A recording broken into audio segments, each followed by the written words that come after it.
my end, but it's hard. I have a little tiny screen, so it's hard to see for sure how good of a stream we have here. We got 10.86 for the first run with Sha'carri. We got everything loading up here. I just got the video of it. Sorry, I was a little bit late with everything. I was trying to set everything up, and it was just much more difficult to get it all set up than it was earlier today. I tried to get it set up earlier today as well, but just didn't go through as effectively. As you guys know, Sha'carri, she stumbled a little bit in her first heat yesterday. So, and I talked about earlier, I think that this one, the heat number 3, is going to be a great heat. We got TT Terry, Melissa Jefferson, Leah Hobbs. I think that Leah Hobbs might end up winning the whole thing. We'll end up seeing here in a few hours. I'm going to be on the stream here for a little bit. I'd love to hear what you guys think. What's going to be, or who's going to end up winning in the who you think is going to win the Olympic trials. Mackenzie Long ran 10.91. That was not necessarily a surprise, but it was definitely a little bit better than I originally thought she would end up doing. So that's definitely a interesting one. And then we just got done with this one. So we had Sha'carri Richardson. She ran the 10.86, which we'll take a look at here right now. And then we also had Tamari Davis. She ran 10.9 as well. Bring it up. I'll bring up a couple of them here just to compare. I've had trouble. I did this last time that there was a Olympic championship, and ended up having some issues with like some streaming. So I want to be able to make sure that I don't break any rules or anything like that. Much better start here with Sha'carri. Got out much better. Again, sorry, I got a little delay here.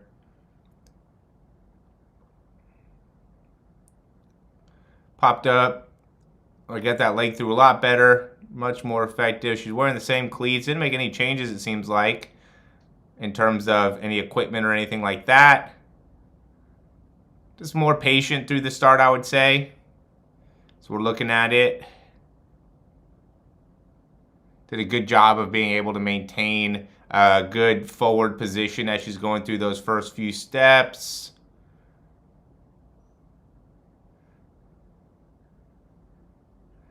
Still think that I could get a little bit better. Think that there's some improvements that can be made within those first few steps. I'm going to see if I can improve the quality a little bit here. Like the height that she's getting up with her feet. Great job getting the legs through, getting the knees through. And then obviously once she gets to her top speed, then she's good. But Tamari Davis was actually out in front of her pretty, a good amount here. She's just not nearly as fast. And Jenna Prandini, who ended up winning that, or ended up being the times. Jenna Prandini won 11.09. Navia Battle did as well. Shannon Ray, 11.30. Kennedy Blackman. Yeah, I mean, Tamari Davis, 10.99, sub-11.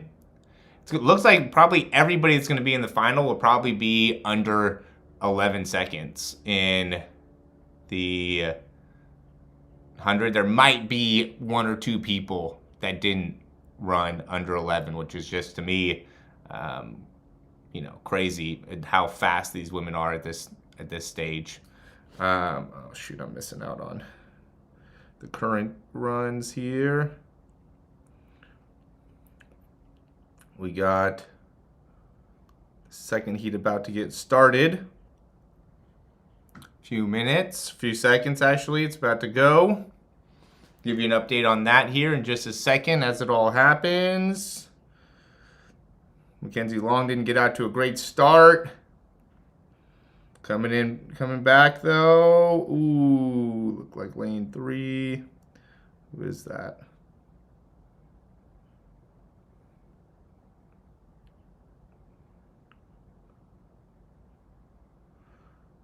Hill.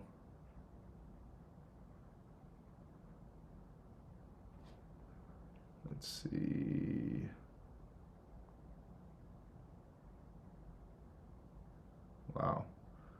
It's a good finish.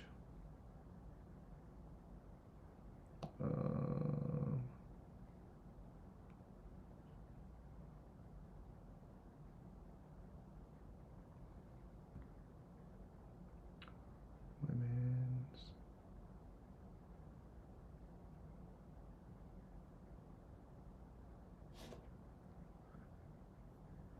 Candace Hill.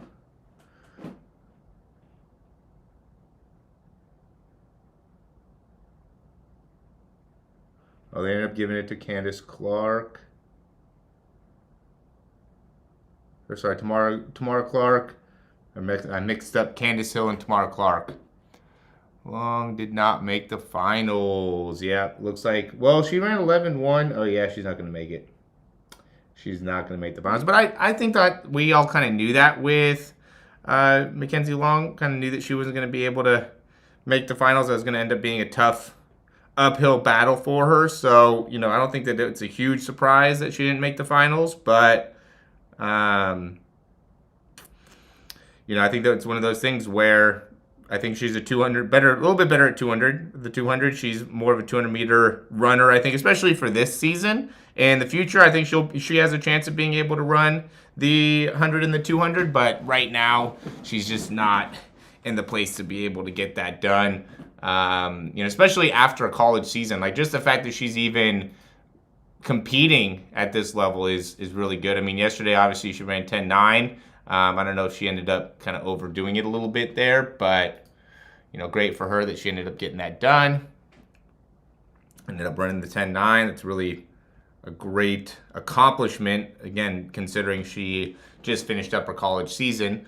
But I think she might have pushed it a little bit earlier. I think she's just really early in her career. I don't know if even she's going to, what's going to be the process of her turning pro. And I think that it's the right time to be able to do that. But we'll see how that all looks here in the upcoming month. She 11:15 today, so obviously a little bit tired, a little bit fatigued. She ran a worse time today than she did yesterday. Yesterday she ran the 10.91, so she was 0.2 of a second off from her time yesterday. So not as good of a time, but again, there's always room to improve, always capable to get better. But it's going to be one of those things where it's going to take a little bit of time.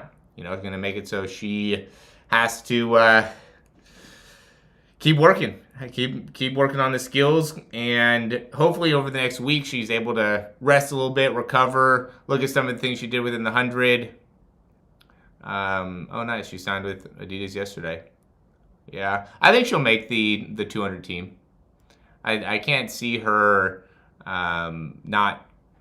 Well, I guess again, there's plenty of opportunities for her not to make the 200 team, but I just feel like she has a lot of talent there. So at least if she doesn't make the 200 team, maybe the 4x1, But yeah, I hope she's made the 200 as well. I think Gabby Thomas is gonna definitely end up making it. It'll just be a matter of, does Sha'carri make it as well? Mackenzie Long. There's obviously a lot of great women in the 200. You have Jenna Prandini for that. We also have Abby Steiner.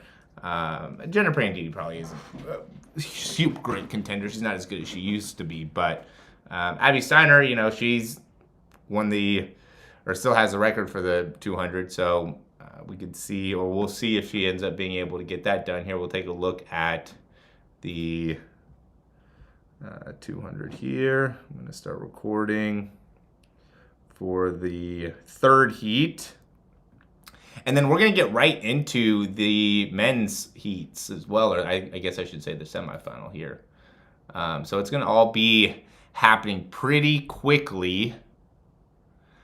Again, hopefully the video is pretty good here.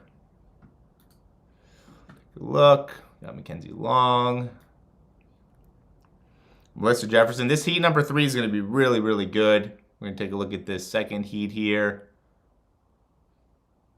Yeah, just late. Look at how late her reaction was. Wow. Mackenzie Long can definitely work on the reaction. Candace Hill is up there. And then we got the results here. Leah Hobbs ended up winning. Or no, sorry. Melissa Jefferson ended up winning in the third heat. 1 second heat. Tamara Clark. Lane 7. Yeah, I had a good start. Candace Hill didn't have a great start. She's a lane 3. Didn't have a great start, but definitely had a good finish. This was a good race. This was really intense to the very end. Let me see. Let's get the whole start list here. I want to say it's this one, 55.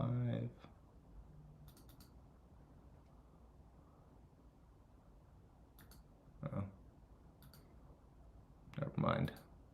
Cancel that.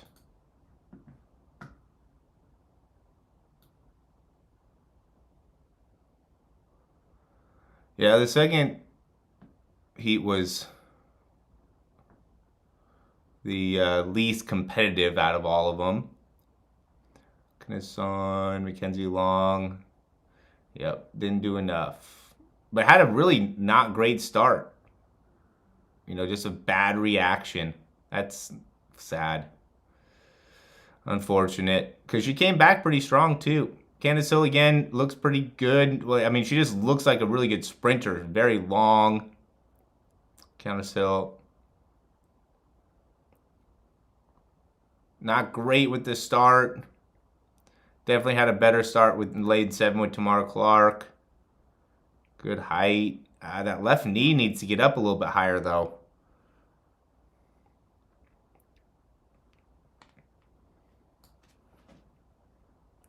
Yeah, Melissa Jefferson, Aaliyah Hobbs.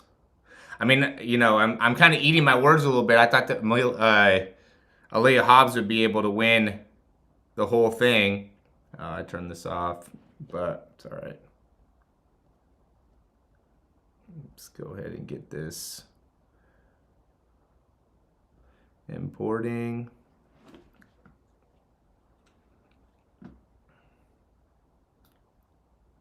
Probably show a couple different angles there.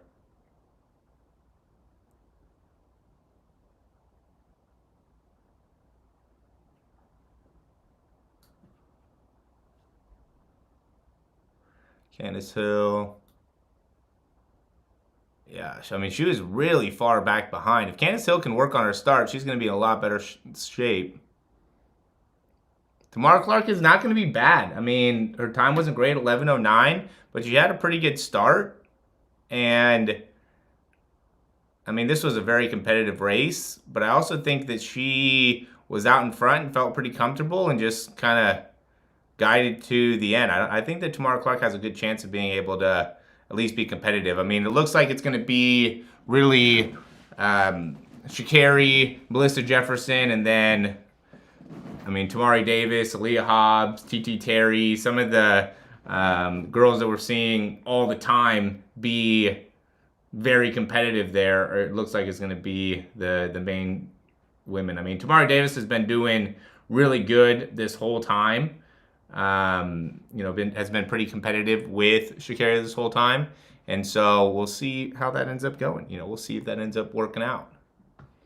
Let's see from the front a little bit. Let's watch for a second here. Yeah, Mackenzie Long, I mean, she came back. She wasn't too far behind. I think it'd be really more beneficial. We got a little more height from Tamara Clark there. And then had a bit of a stumble. Looks like. Still some really good times. Let me do this real quick. And we're going to take a look now at the third heat. Or the third, third heat. Third semifinal. Third semifinal was really one of the most competitive. I mean, if you guys are watching this too, you guys like the information, go and like, subscribe, all that type of good stuff. That'd be really beneficial. This is what we're always doing, is trying to go over stuff to be able to help you in better understanding how to improve your sprinting, run a little bit faster, get better sprinting mechanics. That's really the main thing that we're looking at here. So, yeah, we'll get started into Heat 3. And then let me get this set up for taking a look at the men's heat, because we're getting right into the men's. There's like no delay here from the women's right into the men's. So that's good. Next three fastest. So it looks like the qualifiers as of now are going to be Sha'carri, Melissa Jefferson, Tamari Davis, Aaliyah Hobbs, Twanisha Terry, Tamara Clark, and Candace Hill.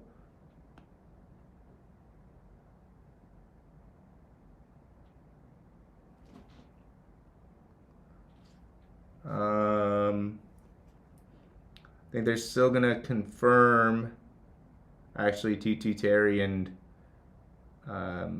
Navia Battle, it looks like it's going to be the other one.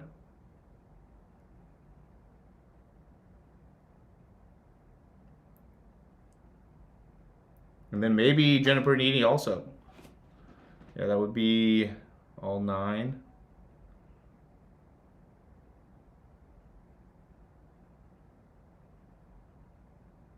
Yeah, Candace Hill, Jenna Prandini, Tamara Clark, Navia Battle, TT Terry, Leah Hobbs, Tamari Davis, Melissa Jefferson, and Sha'carri Richardson looks like are all the women that ended up getting through. What are we waiting on here for the men's? 6:20. So it's going to start in a minute or so. Leah Hobbs, 6th at the World Championships.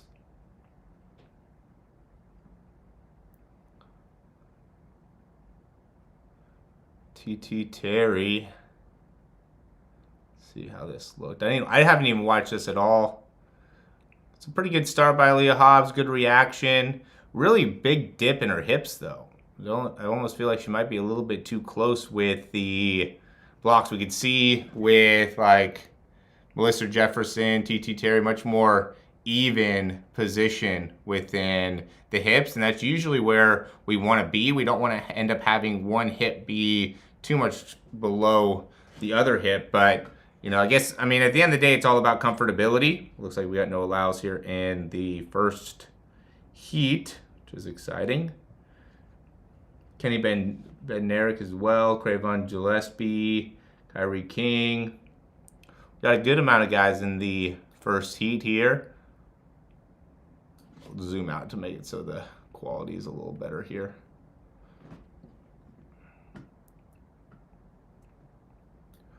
Good look.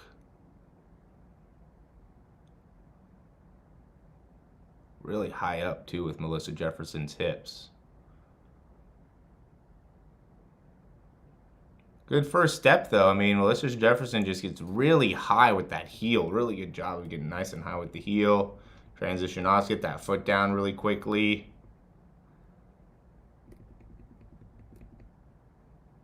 I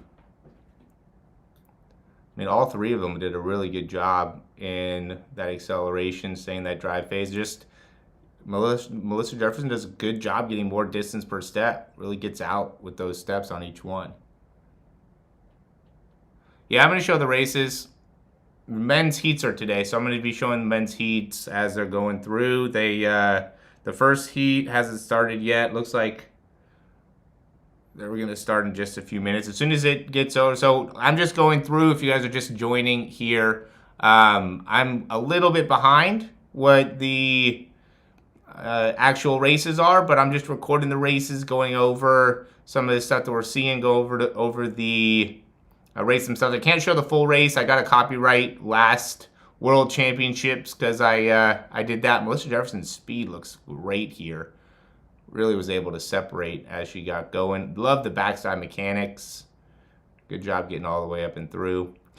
But yeah, I got a copyright strike last time because I would just show the whole thing. So that's why I even have the second kind of thing here, just to make it so there's a couple screens going at the same time. But yeah, I'm going to show the men's 100. They are still, oh, they just looks like they finished the first one. Oh, he had a false start. Cravon Gillespie had a false start here. But yeah, I'm going to show the the 100-meter once it's all done. And then, so I'm recording it right now on a separate device. Then I'm going to upload it, and then I'll be able to show you guys here in just a minute as the results end up finishing here. Yeah, that's unfortunate. Cravon Gillespie looks like he ended up getting DQ'd for a false start. Just a little bit of a false start. First results, just if you, I'm sure you guys are kind of following this as well, but results, we got Noah Lyles, 9.92, came in first. Benerick came in second with a 10-second flat. Marcellus Moore, Sam Blaskowski, and Kyrie King, they all qualified, looks like. Top 5 from each heat, and then we'll see the next 2 fastest from there. So unfortunate for Cravon. I don't know. Yeah, we'll see if what Fred ends up coming out in. I mean, he made some big claims about, as we all know, about him being able to beat the world record. So we'll see if he does that here at the Olympics, or if he's going to go and wait until the, or, you know, if he's going to do that at U.S. trials, he's going to wait until the Olympics. We'll see. I mean, obviously, winning the trials is an accomplishment, a big accomplishment, but the bigger thing is to be able to win a Olympic gold. So we might kind of stay easy with it.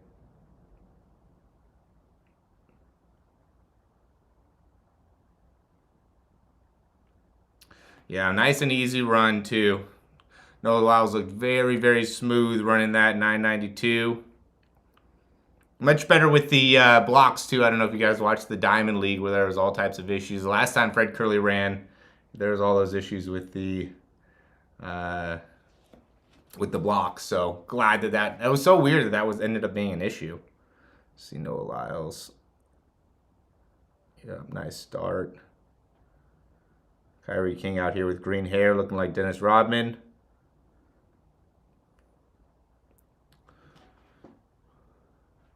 I'm waiting for all the different angles to get going. Heat number 2, we got Fred Kerley. We also got Noah Lyles' brother. Yeah, I mean, even at about 20, 30 meters, Noah Lyles is, you know, not in a bad spot. He used to be, before he ran the 60, when you'd watch Noah Lyles run his first 30, 40 meters, he would not be in a good position. But now he's in a position where even within the first 30 meters, he's either in the lead or close to the lead, which is just a huge turnaround from where he used to be. So last little angle here, and then we'll go ahead and, all right. That one's going to take a long time because we had Cravon Gillespie kind of mess up the timing there, but it'll be up here in a little bit, shortly. Give me a couple minutes here. But yeah, we have second heat. We're going to have Fred Kerley, Josephus Lyles,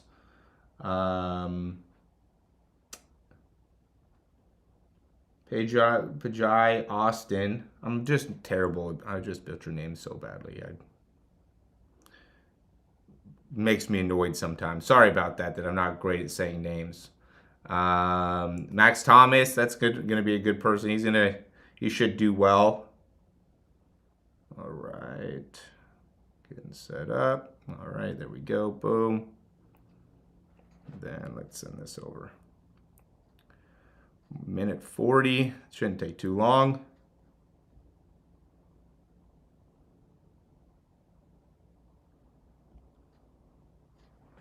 Let's get this. 1 second here, everybody. I know you guys want to watch Noah Lyles run. Trust me, I'm trying to get it up as fast as I possibly can here. Unfortunately, I'm at the realms of the technology a little bit. We got a commercial here on the other side. Whoop, didn't want to do that. So I'm just waiting for it all to upload. We still haven't got heat number 2. Heat number 3, as I'm sure many of you guys know, I mean, Crevant Charleston, he's going to be pretty good. He's going to probably run a good time. Zacchaeus Beard, we'll see. Brandon Hicklin. Heat 3 is not very many big names there. We got Elijah Hall in Heat 4. We also have Christian Coleman in Heat 4. Who do you guys think is going to end up running the fastest time here? You think 992 is going to end up doing it? I mean, 992. So Noah Lyles ended up running 992. We're about halfway through the upload here with that. Let me go here. Change in. Once this uploads, then we're good to go. Ronnie Baker's going to be in the 5th heat. We also got Christian Miller. That's going to be really interesting. How well do you guys think Christian Miller's going to end up doing? Courtney Lindsey, another good one. JT Smith. Elijah Hall, Christian Coleman. Mason Phillips, Colby Hilton. I mean, Heat 4 is going to be okay. I think the first heat ended up really having the most amount of guys. Yeah, I think Coleman's going to end up running pretty good. All right, here we go. We got Noah Lyles here. I'm going to start recording the heat number 2. Obviously, Fred Kerley's going to be another really good one to watch. What are we getting with this one again?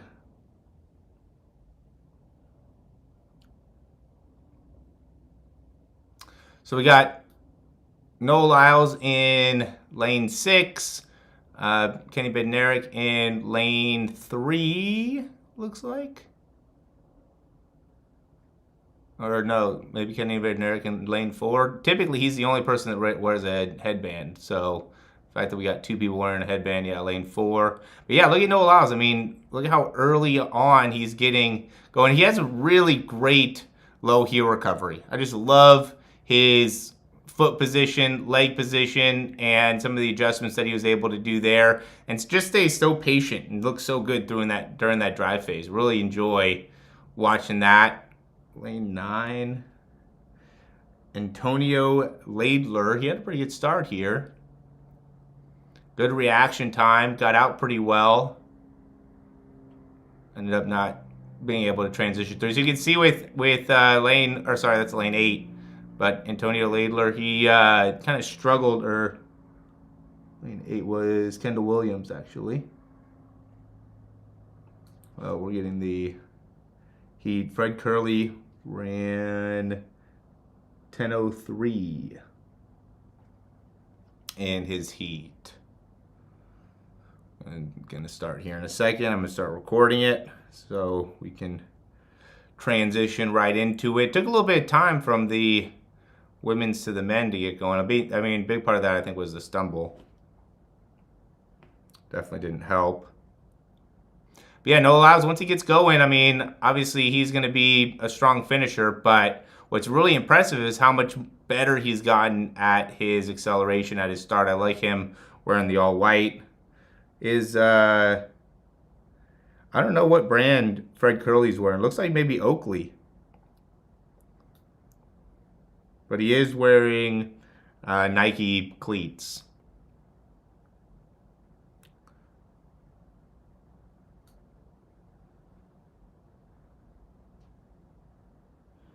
Yeah, just stays so patient through that drive phase and just nice and easy.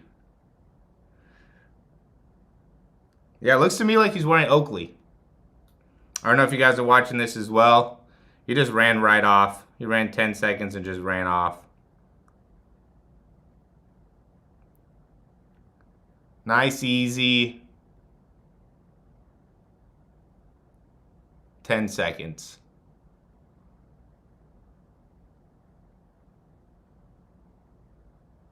Love the arms too. Noah Lyles just has great arms. I mean, all these guys do just a really good job with their arms. There's a ton of similarity with them. I mean, the main thing that stands out is how in sync they are with their foot contact, right? Like each one of them are touching the ground about the same time, coming off the ground about the same time. And that's what is just so important to understand. In order to compete at this level, you have to be able to understand, or you have to be able to get that foot contact time with the distance.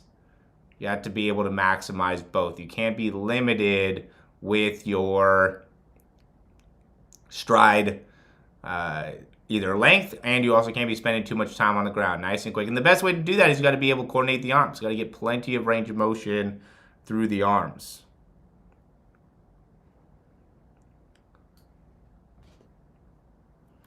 Next heat. I mean, we don't have a ton of big names in the next heat. Let me get this all set up.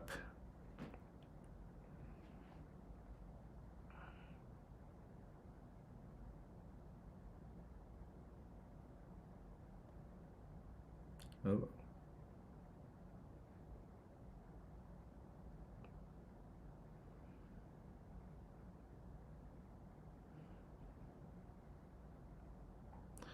All right. Go here, import. Minute 40, same by the time as what we're looking at with the Noah Lyles one. Yeah, so you can see, I mean, this isn't the straightest line that we've ever seen here. Definitely going more towards the side. But you can still see, I mean, Noah Lyles is definitely top 3, top 4. I can't play it 100% for once. I'll go here. We'll go kind of through a little bit, kind of side by side. I had a copyright, so I can't show the whole thing cleanly. But I'm going to go through and play most of it here for you guys. Here we'll go through and play this one here. A little bit of just kind of slowing it down. So you can see acceleration, kind of drive phase. You guys want to see the whole thing, or you want to just focus on, I'm sure most of you guys want to see Noah Lyles go all the way through, right? Or you want to see more of the full move, or the full pan out? I'm seeing the comments. So again, the main thing is I can't play the whole thing just for copyright.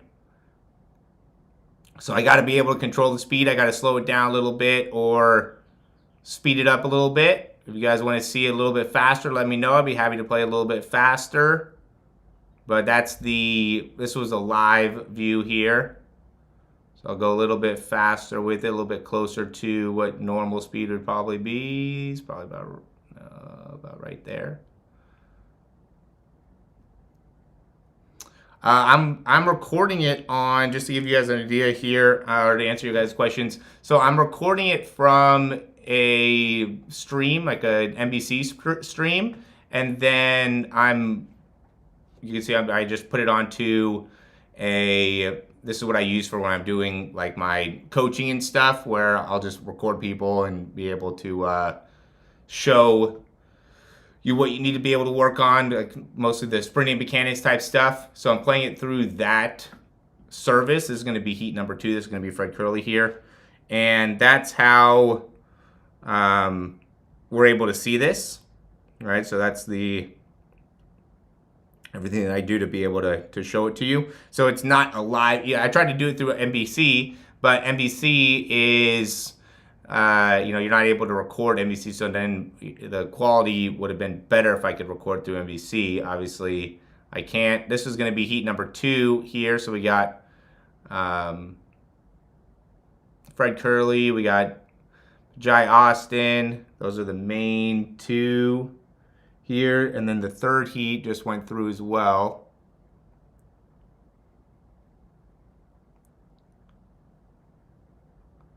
Can't tell whether he let off the gas. Are you talking about with Noah Lyles? Or are you talking about with Fred Kerley? Fred Kerley definitely, I would say, kind of let off the gas. Got pretty good with his start here. I think he did a pretty good job with his acceleration. Got into his drive phase. And then from here, just kind of cruised. Was kind of looking to see how everybody else is doing. I mean, he just needs to be in the top 5. So he has Cravon Charleston. He has Jai Austin, a couple guys around there. I think that Ariane Knighton is going to be in the 200. I haven't looked to see the updated starting list, but yeah, I think he's going to be in the 200, not in the 100.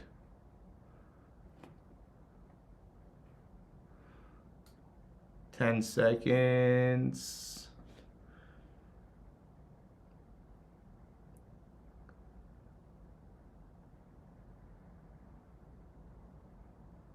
So we had Marcellus Moore. He just won in the third heat.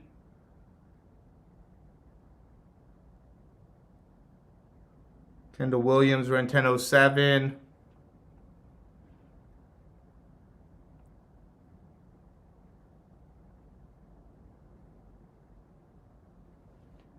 Oh, sorry, Brandon Hicklin won.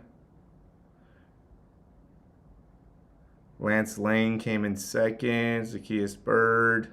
Yeah, heat number 3 is not as good in terms of the athletes. I'll still show it to you guys, but definitely not as much talent in the third heat. I mean, hopefully they're able to compete, but I mean, all the guys that were running here ran 10.06, or the winner ran 10.06.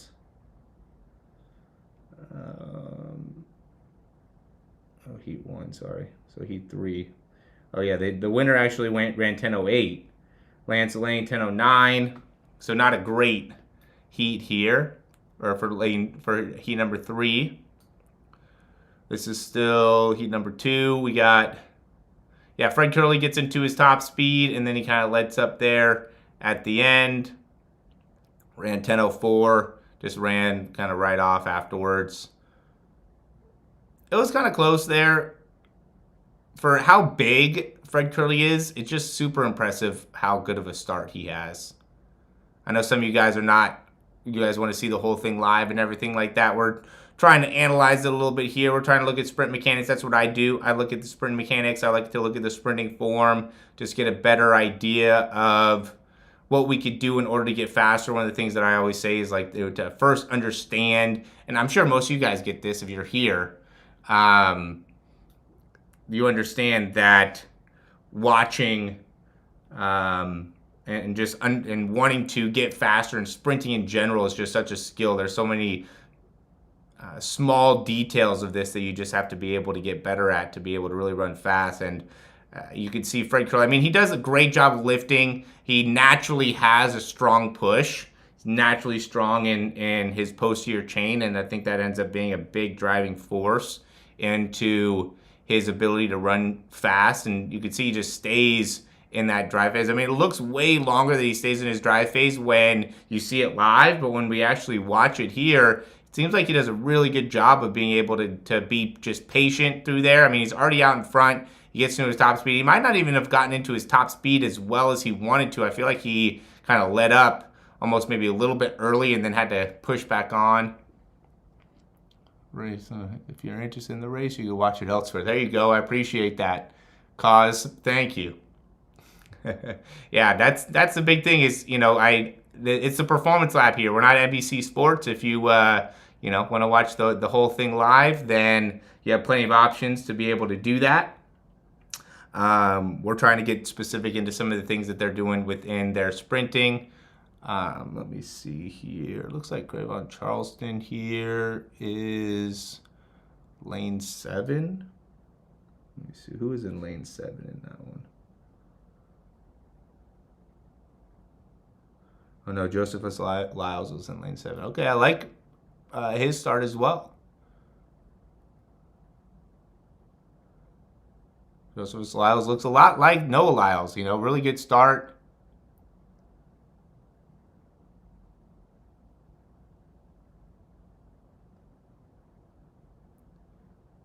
Jai Austin, I like his front side mechanics. Really good job with the pull.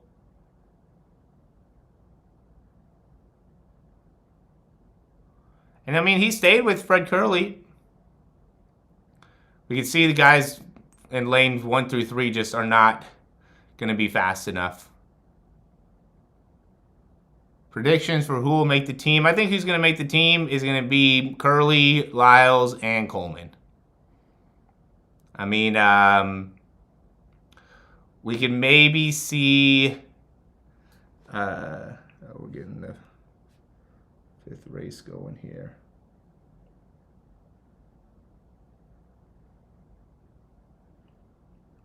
I can't see it not being no Lyles or Christian Coleman. I also think it's going to be obviously Fred Kerley. I mean, those are going to be, to me, the main three. We can maybe see Ronnie Baker. I mean, be kind of an upset if that ends up happening, but it's definitely not outside the realm of possibilities of Ronnie Baker being able to make it. So we'll see if that ends up happening. Let's see again.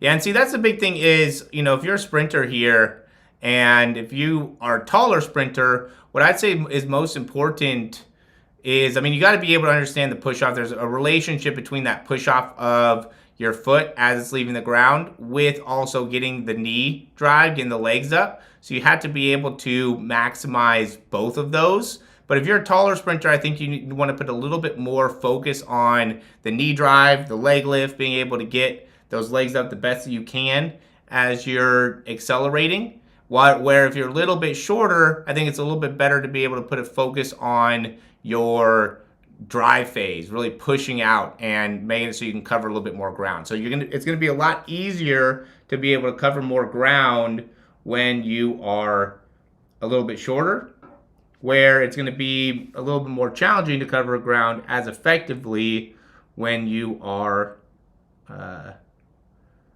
it's going to be a little bit harder to cover ground when you're shorter, where it's going to be easier if you're taller, but you want to be able to be quick if you're taller. So if you're going to be quick, you got to be fast with that leg lift.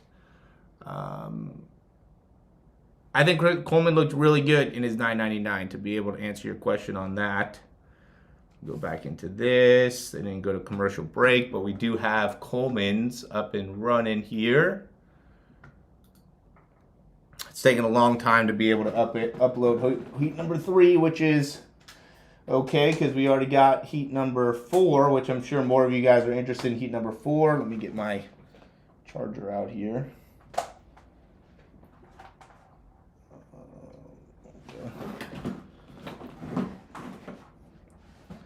Start it.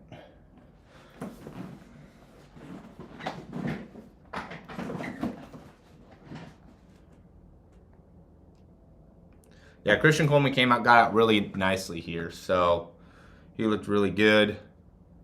Easily ran. What was the time that he ran? 9.99, sub 10. I mean, he's just so smooth with his start. He just has one of the best starts in the world.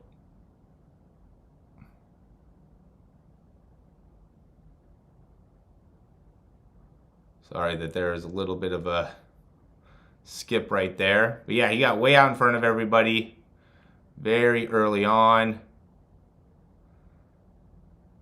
And then just separated. Let me actually go back and compare here so we don't get copyrighted. I don't know why this third heat is taking as long as it is.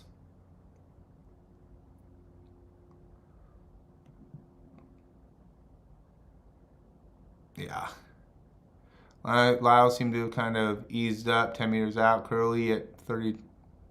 Can't tell for sure. Yeah, I mean, I want to say Kerley probably eased up at about 50 meters, to be honest with you. I don't think he really tried to run super hard at all. Christian Coleman, I think he tried to get out a little bit more.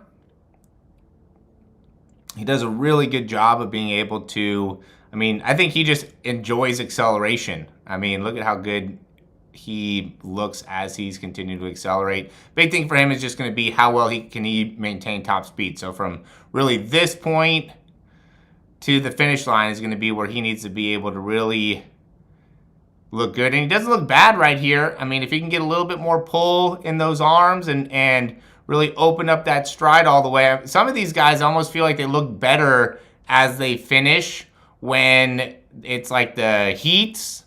And then when they get to the finals, like at the finish, the last 10 meters and stuff, they'll like tighten up more. But yeah, I mean, he definitely eased up. He like almost slowed down actually right here. So he like tried to put on the brakes a lot more. People usually try to run through, but he like actually slowed down to really see what he ran there. So he definitely has sub 9.9 in him based off of that. How much under sub 9.9, we'll see. But, or so, how much under sub 9? Yeah, how much under sub 9.9? And in the 9.8s, we'll see. Maybe 9.7s, who knows? But yeah, I mean, I just can't see him not being at the Olympics. I can't see him not making the team unless something crazy happens. But yeah, I'm excited to see Christian Miller as well. He's about to be going. I have that. I'm watching that, so we won't miss that. Don't worry. Let me see. Who else are we looking at here? Who else did well in Heat 4? Cooper Bibbs in 4th place. We're in lane 4. Just got out a little bit late. I mean, probably helps to be able to run next to Christian Coleman. Who else did we have? Elijah Hall didn't do very good. Lane 7. Thought he would do a little bit better. Miller 9.84. That would be crazy if he came out and just ran 9.8. That'd be unreal. Yeah, he looks good. He looks like he's focused. He's ready to go. Out here in New Balance. You think he should just go straight pro? You think Christian Miller should just go pro after, or do you think he should go to college? What do you guys think? Yeah, we probably got... Oh, Courtney Lindsey ran 10 seconds. Ronnie Baker ran 10.1. We'll see how that looks. 10.2 for Christian Miller. Came in 5th place. We'll have that up in just a second. Yeah, he made it through the next round. That's really good.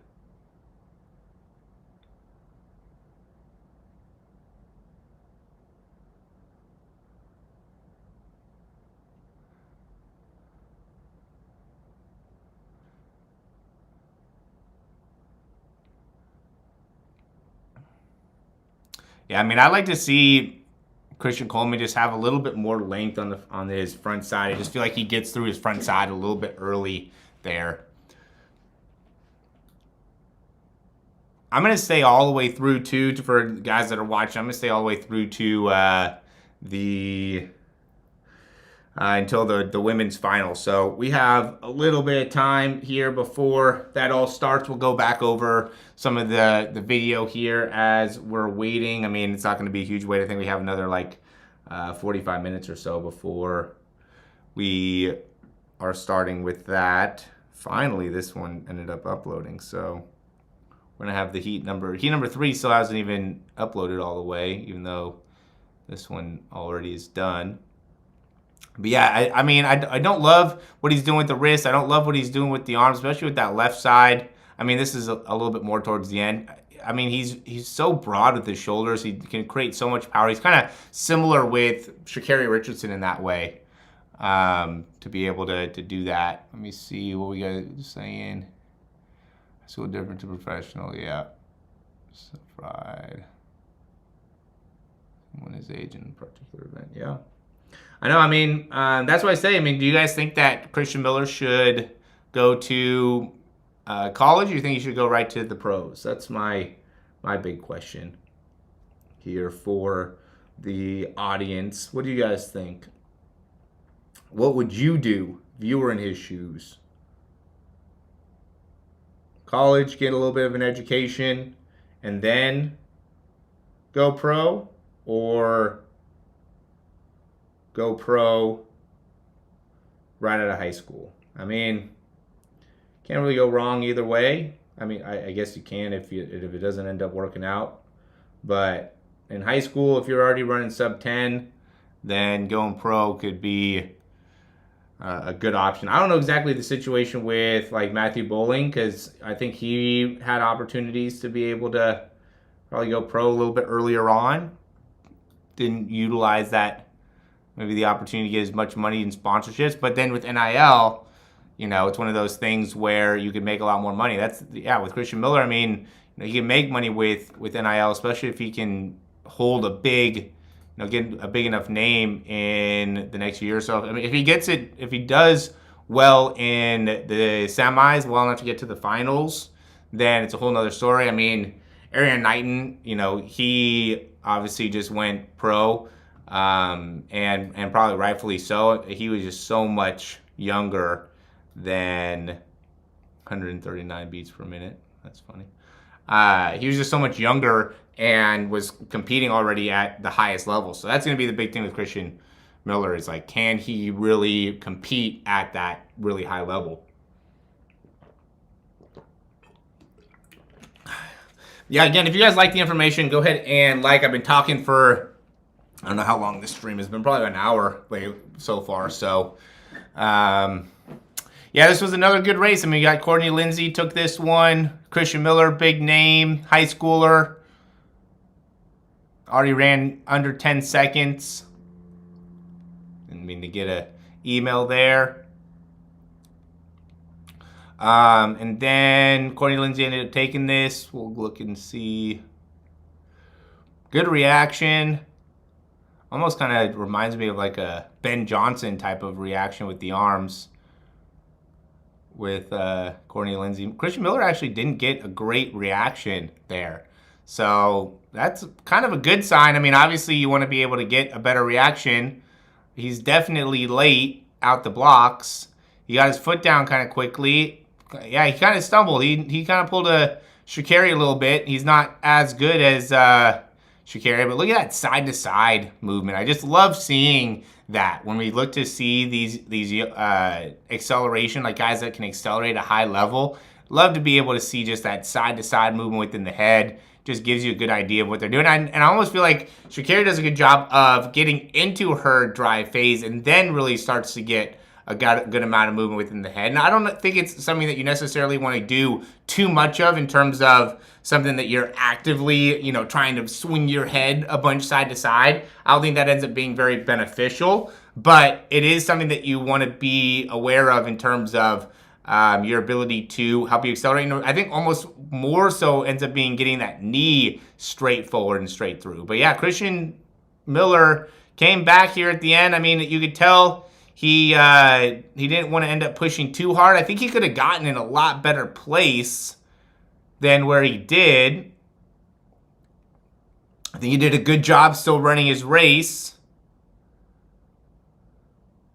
even though he didn't start off well. So, I mean, to me, could be worse. Could be worse. Based off today, oh man, that's going to be tough. Prediction for tomorrow based off today. I'd love to hear your guys' thought on that. I would say it's hard because I'd be able to better say the situation if we had a better understanding of where Fred Kerley was. Because Fred Kerley, he, to me, didn't really run at all. You know what I'm saying? Like, he really stopped after probably like 60 meters. I almost think he slowed down a little bit too early, then kind of accelerated a little bit more at the end, hold the lead, run the 10, run over 10 seconds. No Lyles looked great. Christian Coleman looked great. I would say that it kind of depends on the heats as well for tomorrow with the semis. If Christian Coleman and Noah Lyles go against each other early on, then I think Noah Lyles will win the finals. If Christian Coleman and Noah Lyles, I guess they, because of the time, they won't be in the same heat. So, yeah, I think Christian Coleman will end up taking it. How about that? I think Christian Coleman ends up winning the U.S. Olympic trials. And we get a kind of reverse situation of what happened in the World Championships in the 60 meters, in the indoor 60 meters, is what my early prediction is. We still got to see the Olympics and the heats with all the Olympics and all that type of good stuff, but it's my early prediction.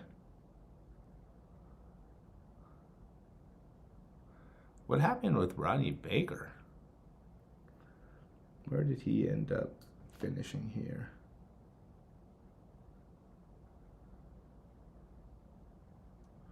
Let's scroll to the bottom.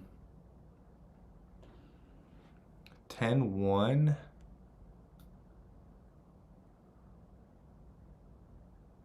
I thought Ronnie Baker would do a lot better. You know, he's not really pushing. I talk a lot about that with people. With the start is you really want to be able to get that foot to be pushing back. I feel like he's really trying to lift. Yeah, there's a little bit of shot put happening. I'm not going to go too much into shot put, guys. I'm staying with the hundreds. I mostly do sprinting stuff here. So, yeah, if you guys are here for sprinting, great. We'll be able to go in depth into some of the sprinting form. We have, when does, let me review here. We got the women's 400 semifinals. I might look a little bit into that. But we are here mostly for the shorter sprints. I'm here mostly for the 100 and for the 200. Yeah. No, Lyles look good. I wouldn't be surprised if he came in second, but I also wouldn't be surprised if Fred Kerley won the whole thing. I mean, I like to agree with that. How hard did Kerley go in the heat? Yeah, exactly. So, you know, to address the question, Jackson, it's hard because of how big of an unknown. Really, Fred Kerley's been this entire season. Like, he's just been a complete unknown, right? So it's hard to be able to say or hard to be able to predict much with Fred Kerley because he is, yeah, just such an unknown in the whole situation. You know, like there's just not very much that, you know, he obviously talked about being able to run in mid-nines or, you know, being a world record and everything. But he just ran 10 seconds. Yeah, it didn't look like he tried really hard, but he ran 10 seconds, right? We had Christian Coleman look like he easily ran 9.99. Looked like he slowed down to run 9.99. And then we had Noah Lyles run the fastest time. And both those guys, we got to see them in indoor. So we know that they've been competing at a high level. We saw Noah Lyles run the 200. We saw him run the 100. We watched Christian Coleman compete in indoor, win the indoor world championships. So we know both of them are going to be in a good spot. With Fred Kerley, hard to be able to say the same. I'm impressed with Christian Miller, though. I mean, Christian Miller, he did a really good job. I'm kind of disappointed in Ronnie Baker, to be honest. I thought Ronnie Baker would do a little bit better. I want to say Ronnie Baker came in third in the last Olympics. I know he made it to the last Olympics. You know, he's typically one of the top 100-meter guys. And I don't know why. I mean, this did not look good. Courtney Lindsey beat him by a lot. And based off his start, it didn't look like he looks very clean at all. It looks like he really got a lot more kind of up in the knees really early, not getting any drive, taking a bunch of steps. Like we could see him and Courtney Lindsey are taking the steps at about the same time in terms of when their feet are striking the ground. But Courtney Lindsey's covering way more distance per step. I mean, not way more, but definitely more. So even though each one of their feet are striking the ground at the same time, and this is what ends up being an important part of sprinting, is you're just getting a little bit more distance a little bit earlier on, and that makes a difference when it comes to the end result and your ability to get into your top speed. And then I think that Courtney Lindsey does a good job staying with his drive phase a little bit better, a little bit more effectively. And then, I don't know if you guys know where's Marvin Bracey? What happened to Marvin Bracey? He's usually somebody that's pretty competitive. I didn't see if he ended up not being able to, what happened with him. Let's see, with the 400, what do we have? Yeah, because see, I mean, there are some good names in the 400.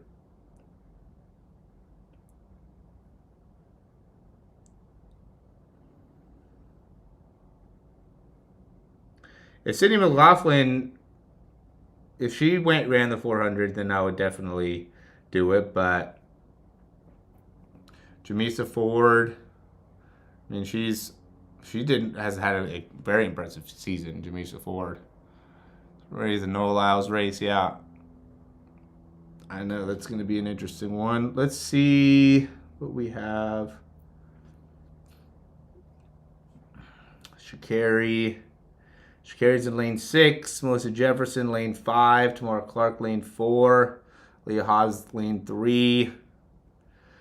Man, that's going to be an exciting race. When does that start? 7:50. So we got about 45 minutes until we got the final. Let's take a look at, or let's maybe leave another angle of this first. Times. Yep, Courtney and Lindsey did really good. Again, we can see Christian Miller really didn't get out well, and then he caught everybody, and then it seemed like he kind of wanted to ease up a little bit. Everyone else kind of eased up. He kind of eased up. He definitely didn't like lean or anything like that. So he must have thought, he got close enough to be able to qualify to the next round there, which he did. So let's take a look at Heat 3.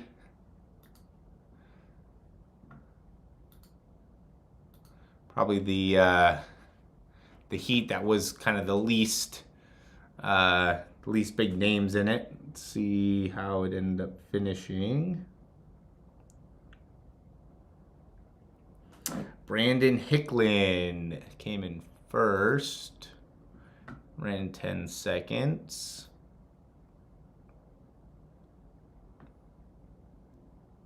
A little bit over 10 seconds, actually. 10:08. Pretty good start. I don't love the start out of lane 7. Who's this? Lance Long.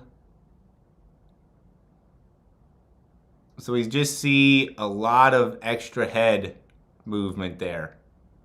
Right? I think it's good to be looking up and down at the start. Also didn't get a great start at lane 8. Just a little bit too high. Tyson Tippett. Kind of late reaction, and I think it's important to get that front foot down. That's a good thing that Lance Long did here, and that we see out of a lot of the top guys is that as the better you could do of getting that first step down and transitioning through, then the better your start's going to end up being, right? So we can see a tip, you get, not that you necessarily want to stay down, because we see a lot of people that get a little bit more upright, but if you just get too upright too early where you're not getting your foot down, then that ends up being a bit of a issue when it comes to your acceleration. Some of the guys can make up for it with their top speed, but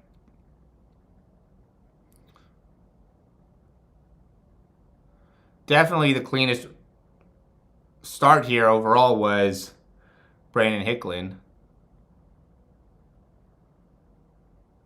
Got out real nicely. He just looks a little stiff. He's a little late with those hip flexors. See, and this is like the opposite side of the spectrum. So when we went to really see Fred Kerley, what he did really well is he got really good reach early on. Did a great job of being able to get his knees up really early on. Where we see Brandon Hicklin kind of struggle with that. Let me see, how tall is Brandon Hicklin? I don't know too much about him. Brandon Hicklin height. He looks like he's tall, though. Yeah, 6'4". Make sure. Oh, it doesn't show. Yeah, looks like he's 6'4". So he's a tall, I mean, he looks tall. But you can see the difference between him and Fred Kerley. Fred Kerley does a really good job of getting up with his knees. And then here, Brandon Higdon does a better job of being able to get better drive phase, better knee height, which is good, which is important. But at the beginning, not as good. I'm going to see if we can find a video with trials.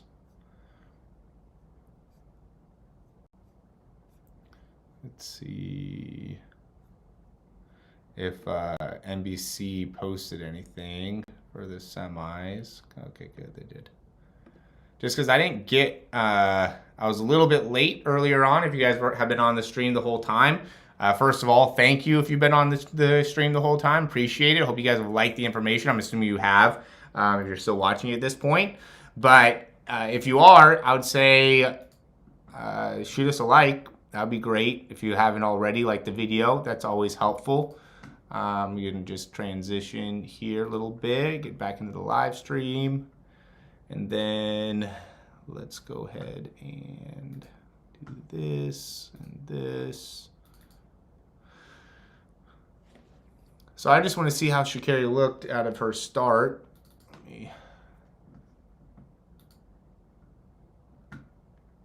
So yeah, I mean, and Brandon Higdon kind of had a bit of a celebration even at the end, which was kind of funny given that he was the slowest out of all the starts. But, you know, people are about their stuff, whatever. Into what they're into. Let me see. Has that come up yet? Change.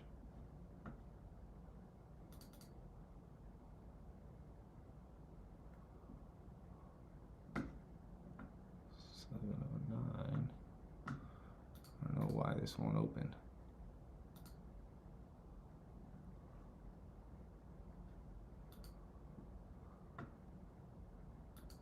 Maybe I gotta log out of all this.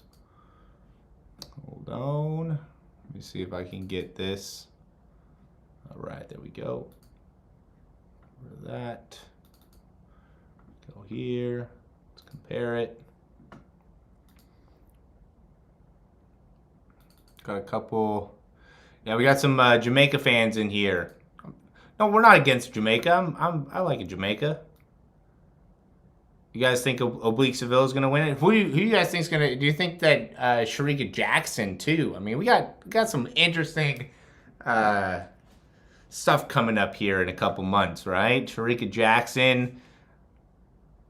I mean, she hasn't been having the greatest season yet, so we'll see how she ends up doing. Elaine Thompson, hurrah! I mean, she hasn't been looking the best either. So this is from earlier. You know, we have Sha'carri. She ended up. Let me go back and look at the results here. Let's make sure I get everything right. So we have Sha'carri running 10.86. We have Melissa Jefferson run 10.87. This race we're gonna just have. We have Sha'carri in lane 6. We also have Tamari Davis in lane 5. Yeah, much better start there.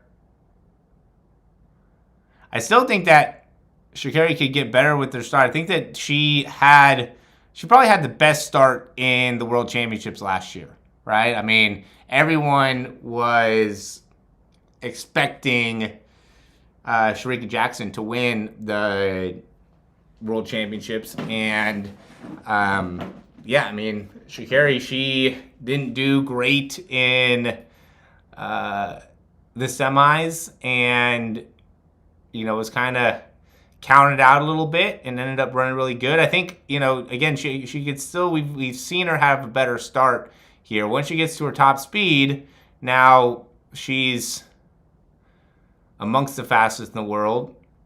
If not the fastest in the world. Just love how well she just does such a great job of being able to land underneath her and being able to transition off the ground so effectively. I mean, just looks tremendous. Just does a great job of that every single time. We got another about 30 minutes until they're going to show the women's final, so we're going to be around until then. Is there anything you guys want to look particularly at? I mean, I know a lot of times athletes like to see the block start, so I was planning on getting a little more specific into the block starts, but if there is a particular race you guys want to look more at, would be happy to be able to do that for you. I mean, we could look more. I know we kind of rushed through the Noah Lyles first heat. We went into Fred Kerley pretty early on. Yeah.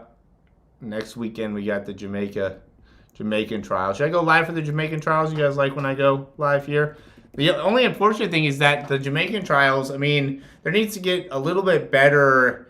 There's got to be something figured out within the filming of the Jamaican trials. I mean, the filming quality is always just not very good with that. And just kind of unfortunate that ends up being the case. Like we'd love to be able to see better film, be able to get a even if it's, I'm assuming even Jamaica, like, I mean, correct me if I'm wrong, the just video quality is way different from the NBC in comparison to Jamaica. It doesn't need to necessarily be NBC quality, but at the same time, we just don't want it to end up being just so grainy and so choppy you could hardly even see what's going on, which is just, from a viewership perspective, just not the best.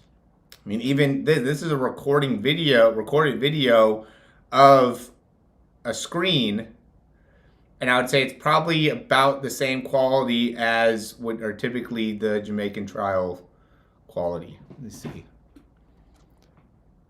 Yeah, I know. I was rooting for Mackenzie Long as well. I didn't know she was going to make the finals. I mean, I did a breakdown on this on Mackenzie Long earlier this week. I didn't think that she had enough with the 100. I thought she'd maybe make the finals, but I didn't think she was going to be able to do much in the 100. But I do think she has a lot of opportunity in the 200. And when we went back and rewatched it, we could rewatch it again here for you. You get a Cooper. Is that how you say it? I don't think so. Let's go back. Let's take a look at Mackenzie Long. She really had a bad reaction, and she almost came back and almost still was able to make the team, to be honest.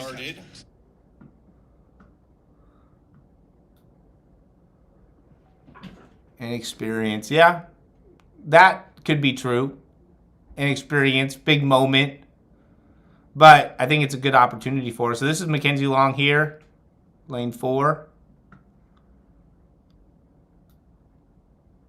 And notice, just really late with her reaction. Everybody else is up, and she's still down. I'm not talking bad about the Jamaican trials. I'm not trying to say that it's bad.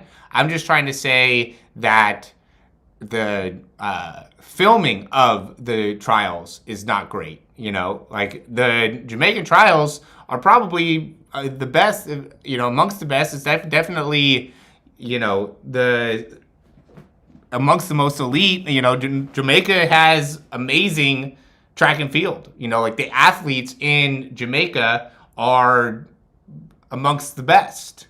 And so that to me is the issue, is like, if you have such elite athletes, but then the quality of covering the athletes is just not what I think it should be. So, that to me is where I would love to see Jamaica, potentially improve.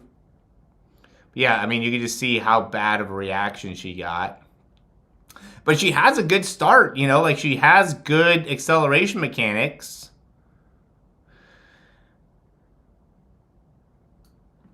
Go back to, this was the second heat. I mean, we had Candace Hill. Candace Hill really got behind almost Mackenzie Long, even though she had, Mackenzie Long got out of the start way worse. We had Tamara Clark.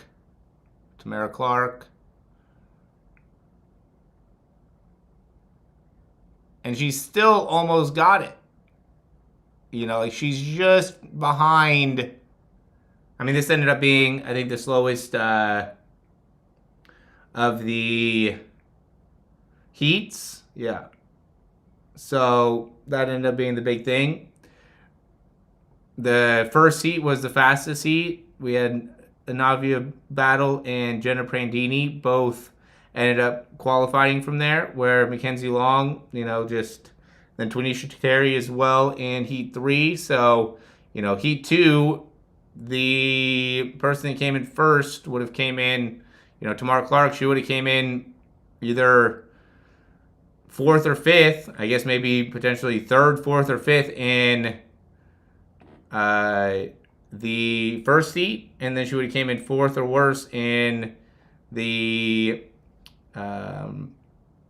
in the first heat, or she would have came in 4th in the third heat. So, she won this heat, but would have came in 3rd, just to give an idea. And then same thing with, obviously, Candace Hill. She 11:10, that was the slowest time. And she doesn't look great, like she didn't have a great start. Looks like she has a lot of opportunity to get better, but that was not a great time. And it also honestly shows that Mackenzie Long is,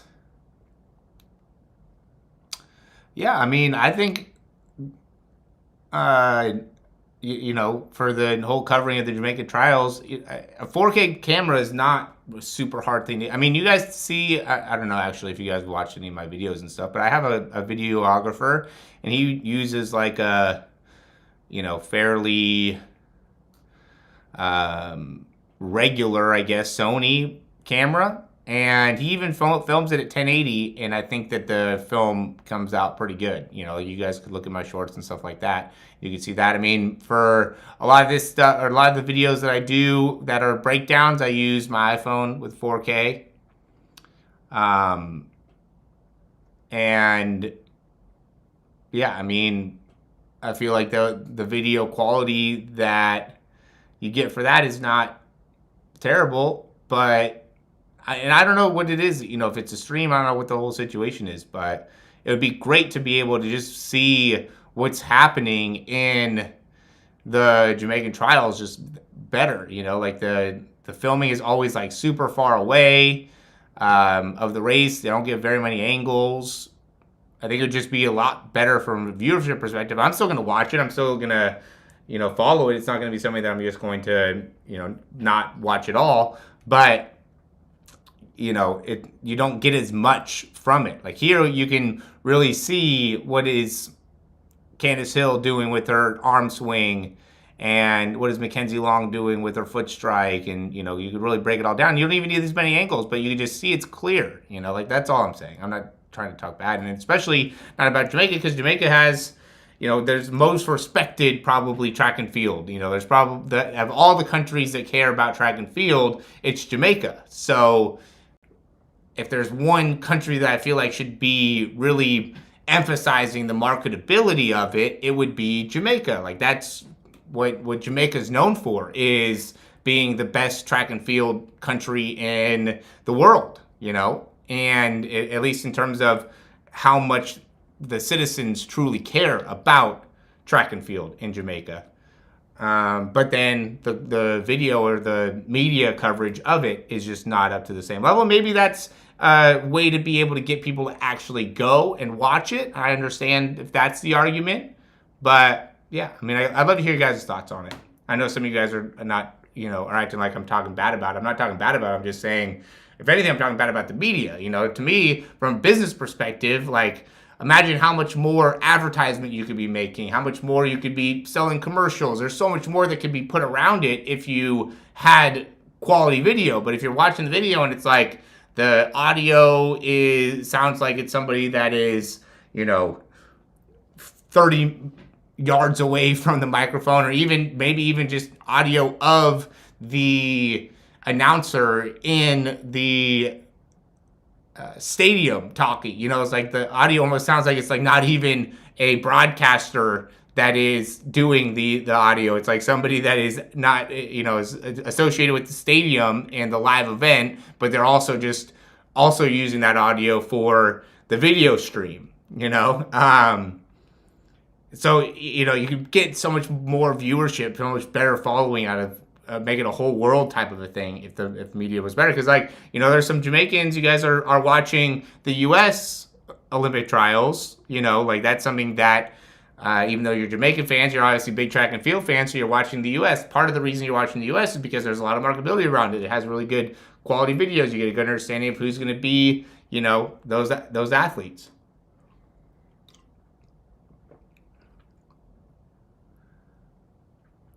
Yeah, I know. Track and field is not super. I mean, I think it's getting more profitable, to be honest with you. I mean, look at how many fans, this event especially in Eugene, because of how big I think track and field is getting within that part of the world.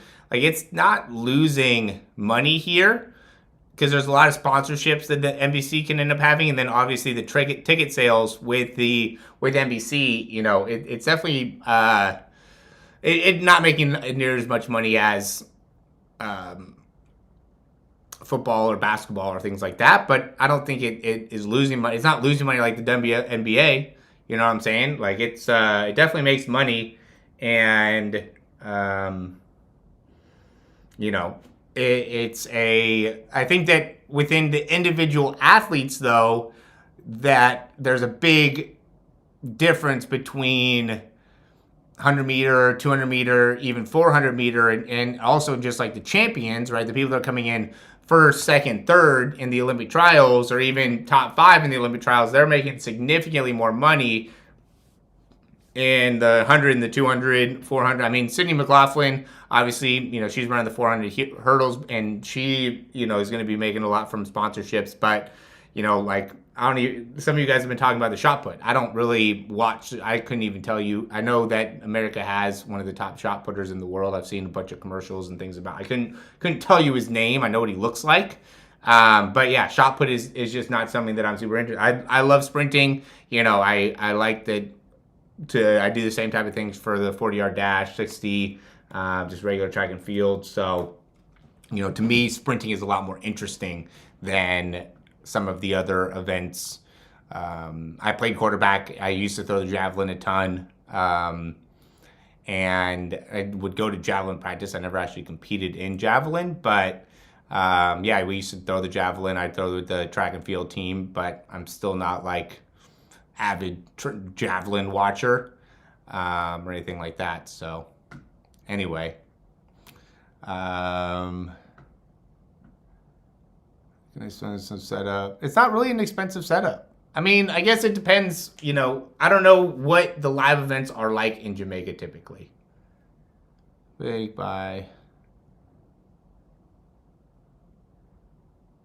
Yeah, I don't disagree with that. Made a mistake by not making it more of a team event. Yeah, I mean, and I think it'd be interesting if they made it so more of the athletes just did more, made it more of like a points accumulation type of thing, a little bit more like NASCAR.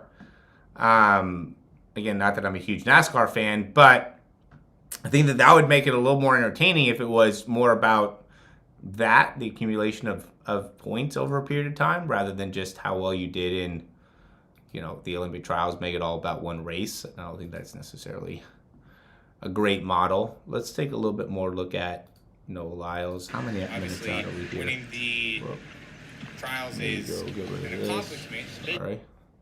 That was my audio. You guys might not have even been able to hear that. Good. We got plenty of battery left on the audio. Let me see when this starts.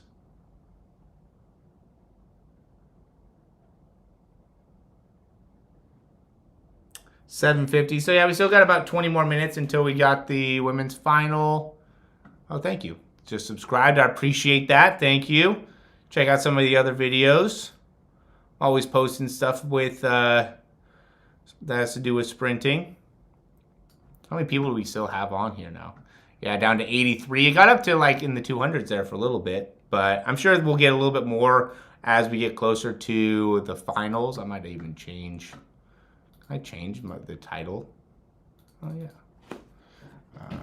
Women's 100 meter.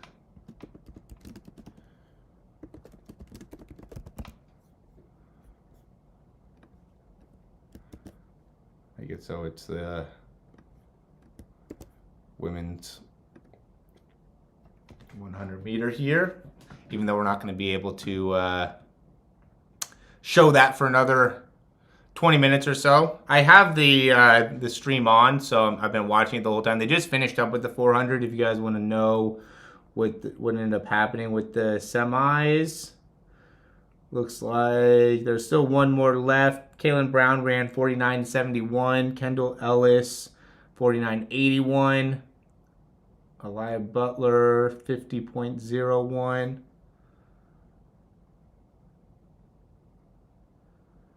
Tasha.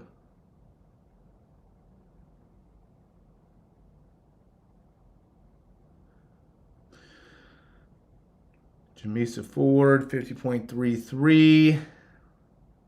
So the only for sure qualifiers so far have been 49.50 seconds.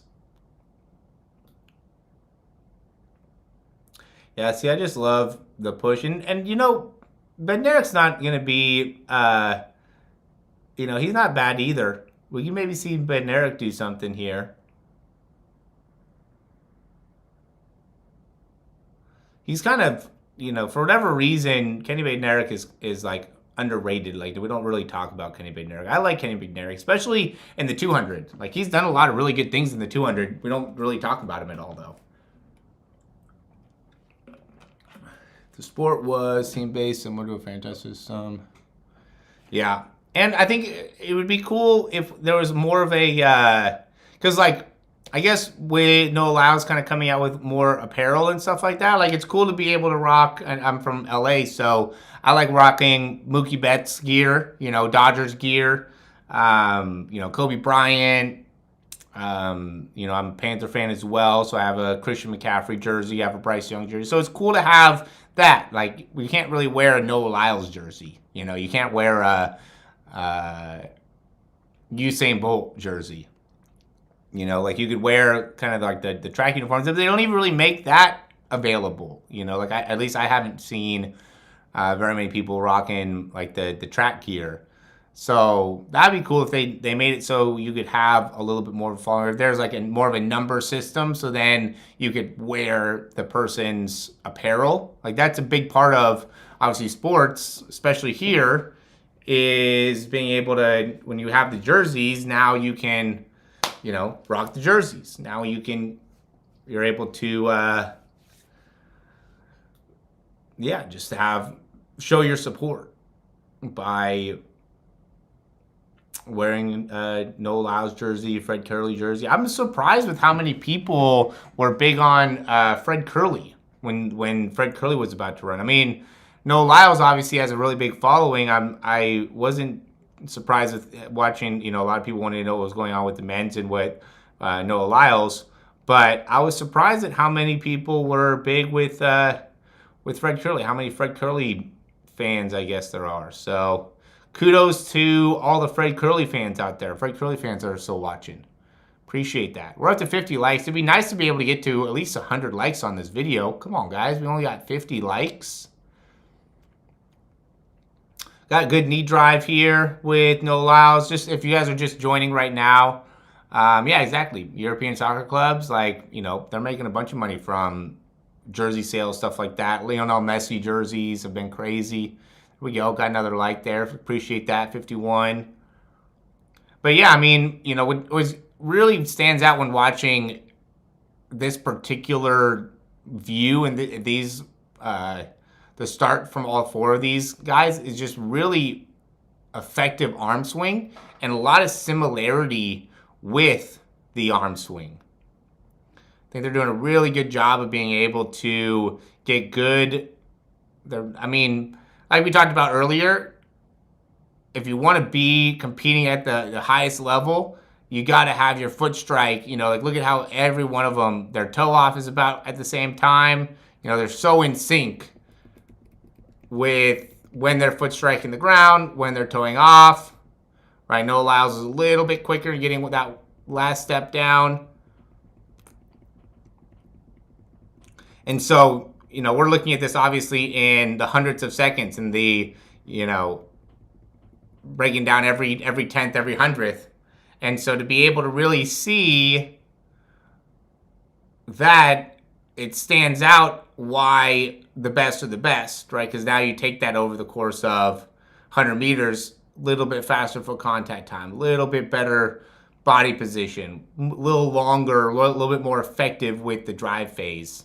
And you take that over, 50, 60 meters, and you get a far different result at the end of the day.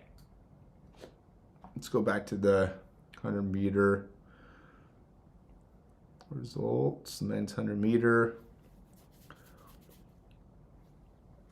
Yeah, and, Sam Blaskowski, he did good here. Ran right next to, ran right next to Noah Lyles. Thoughts on the new track league? Yeah, I mean, I think the new track league, you're talking about the one that Michael Johnson started, I think that's going to be great. I had a conversation with Trayvon Rommel probably about a year ago about trying to get more, just races available, how to be able to try to do something like that. I think that would be awesome to be able to have that as a thing that we can, utilize more or see more is, more track and field events, more races.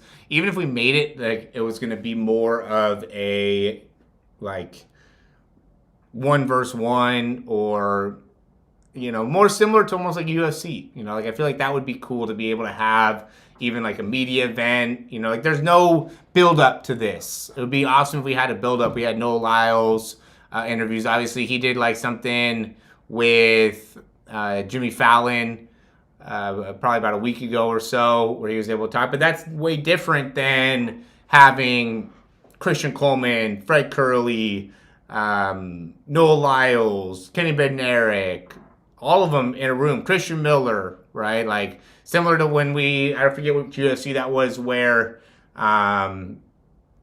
the one guy in the back corner was like talking about how when he knocks people out, he puts people to sleep, and then McGregor was like, who the fuck is that? Sorry for cussing there. But yeah, he like having that type of event, beforehand to really get them kind of talking back and forth, even if it was just for the semis and the finals, right? Like after they did this, they had some type of event where they were, able to sit down in a room and have that kind of back and forth, like that'd be freaking great.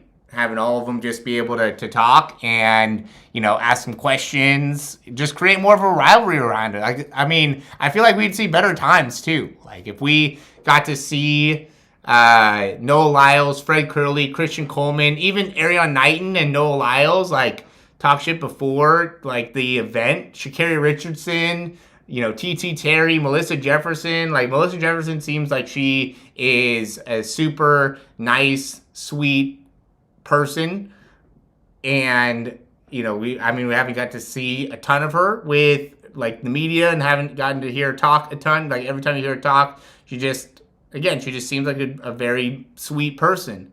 Love to be able to see if they were all in like a media event, talking about who's going to win, blah, blah, blah.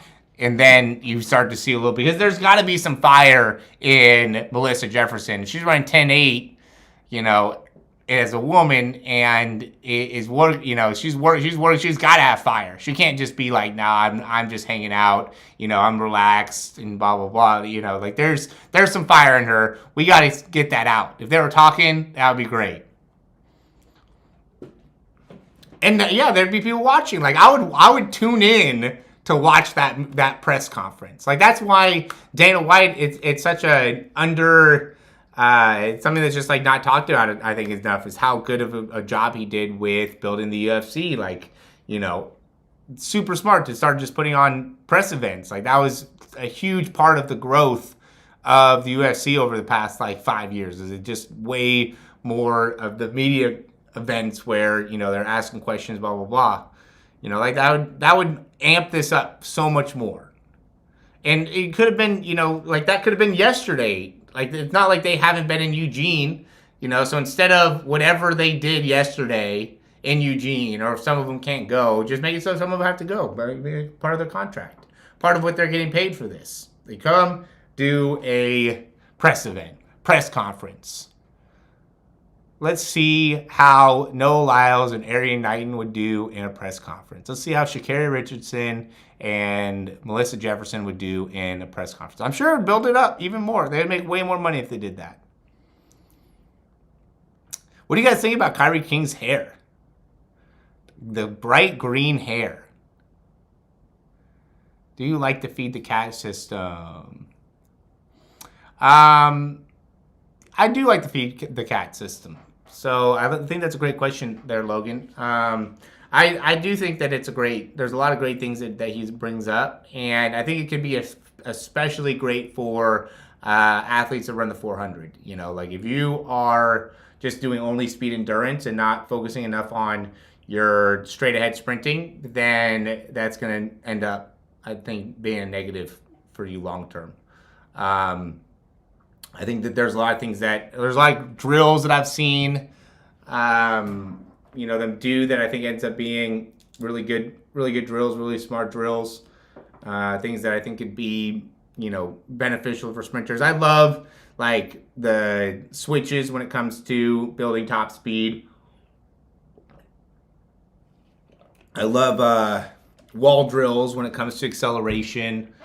I think it's important to be able to build plenty of range of motion. Like there's a couple exercises that I filmed a couple days ago that I'm gonna create a short for, that I think is gonna be good when it comes to just ways to be able to like drills that are, or exercises that are kind of surprisingly hard, and that it just challenges the range of motion and the strength of certain muscles. And I think it's important to have that as a way to be able to continue to develop your overall speed. I think it's difficult.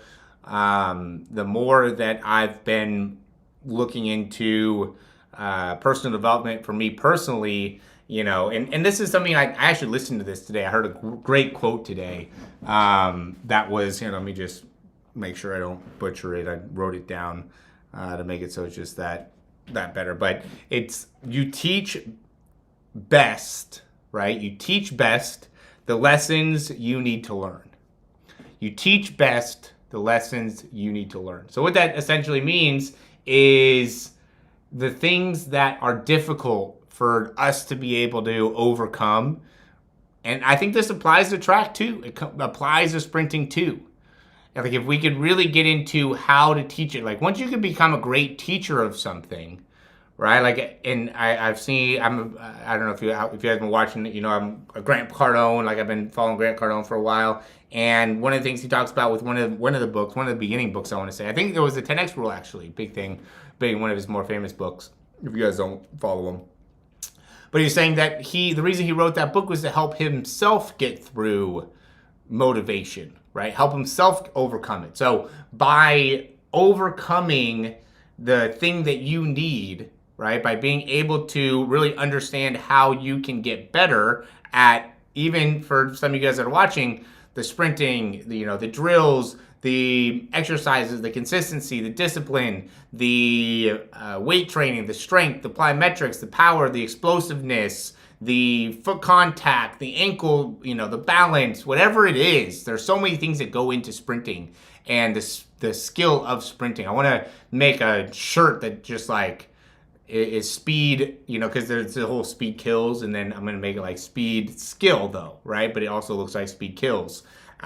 Because I think that it is a skill, right? Like sprinting at the highest level, especially like Lyles obviously was not a gifted 100-meter sprinter. Like he was fast. You can't deny that, but he's even talked about it. Like, there was times in practice and stuff where they went back and forth. And so he really had to focus on developing as a sprinter. Like how could he get better as a sprinter? And really focused on what he could do as a within his start to be able to make it so he can improve his 60 and improve his 100. Like he was already amongst the best in terms of the 200, and he was winning world championships, all that type of stuff. But now he's taking his game to a whole nother level because he's concentrated on the skill. He's developed the skill of improving his block start, improving his drive phase. And so, and I saw a thing too that talked about how only about 80% of people have the genetic makeup to, run at a high level, let's say. They have the genetic, muscle, the amount of fast twitch muscle needed.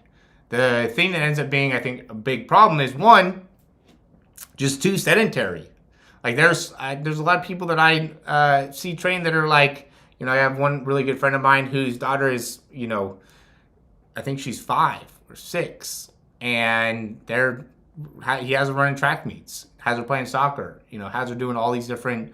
So there's a lot of people that get competitive at a very early age. Now that's going to make it so, obviously she's not the only 5-year-old out there. There's other like she's competing against other people that are her age. And so the point being is that is the competition is if you develop athletes from as early as possible, now that ends up being where their baseline and their fundamentals come from, as opposed to there's some people who don't start sports until they're 9, 10, 12, 13. And it's like, you're competing against people as young as that is, especially in America. I don't know how it is in other countries.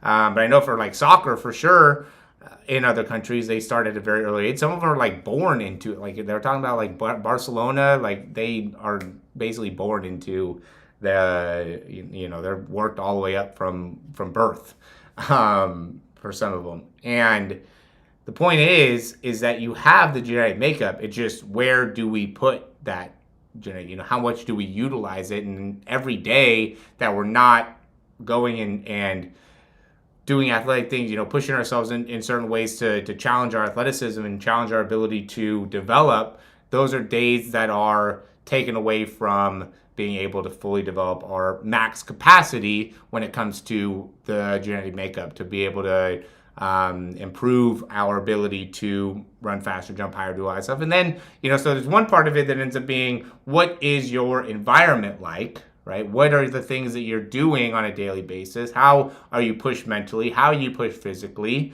And then there's another part of it that has to do with the nutrition side of it. How well are you taking care of your body? There's obviously some people that can handle nutrition a little bit differently than others, but I think in general, if you even look at somebody like Lyles, he probably had a lot better nutrition, like a better diet from a lot earlier age, right? Just had more protein and just took better care of himself. Didn't have as much junk food, didn't have as much candy, didn't have as much sweets. And so I think that's another important part of it when it comes to your development. It's like, how can you take in some of the other aspects that don't have to do with, and the reason we're talking about this is because of Feed the Cats, right? So this all started from the Feed the Cats program. And I do think there's a lot of great things that you can get out of the Feed the Cats program. But I also think there's a lot that you can get out of being able to discipline yourself to be able to you know, just practice on a consistent basis. It's not just the program. It's also, you know, what's the mentality like, you know, where's your competitive nature? How badly do you want to really be a champion? How badly do you really want to be the best version of yourself? Because that's I know what ends up being a big motivator for me personally, right? Is like, how well can I be? How much more can I get out of my day, my life, my business, you know, everything. And that's why I do the sprint videos as often as I do. Is why I'm doing the live. You know, I'm spending most of my Saturday night here going and doing a lot. You know, I could have been playing golf. I could have been, you know, hanging out with my friends. I could have been just watching this and not doing this, you know, putting on the live. The reason I like to do it is because I love to be able to see the improvements, not only within myself and being able to push myself to do things that are a little bit uncomfortable, but also to be able to challenge other athletes and give other athletes the opportunity to see what are some of the things that you know, these athletes are doing. Because not everybody, a lot of these people that are watching this, you know, are people that don't have the ability to watch the event live. We're going to be playing the event for anybody that's coming in right now to watch the women's Olympic trials. We're waiting for it to start. We have the men's from the heat. We have a lot of people that have been coming in and out. So, you know, in just a few minutes, they're going to start the Olympic trial, or sorry, the finals for the women's. Just kind of finishing off a little rant that started from a question here. But, yeah, I think that there's a big part of it that ends up being, what are the things outside of the track and field? You know, like I love Dan Pena too. You know, I know if you guys follow him, but he talked about how, you know, there's two common things that you see out of top business people, top entrepreneurs. And one of them is, a lot of them are introverted.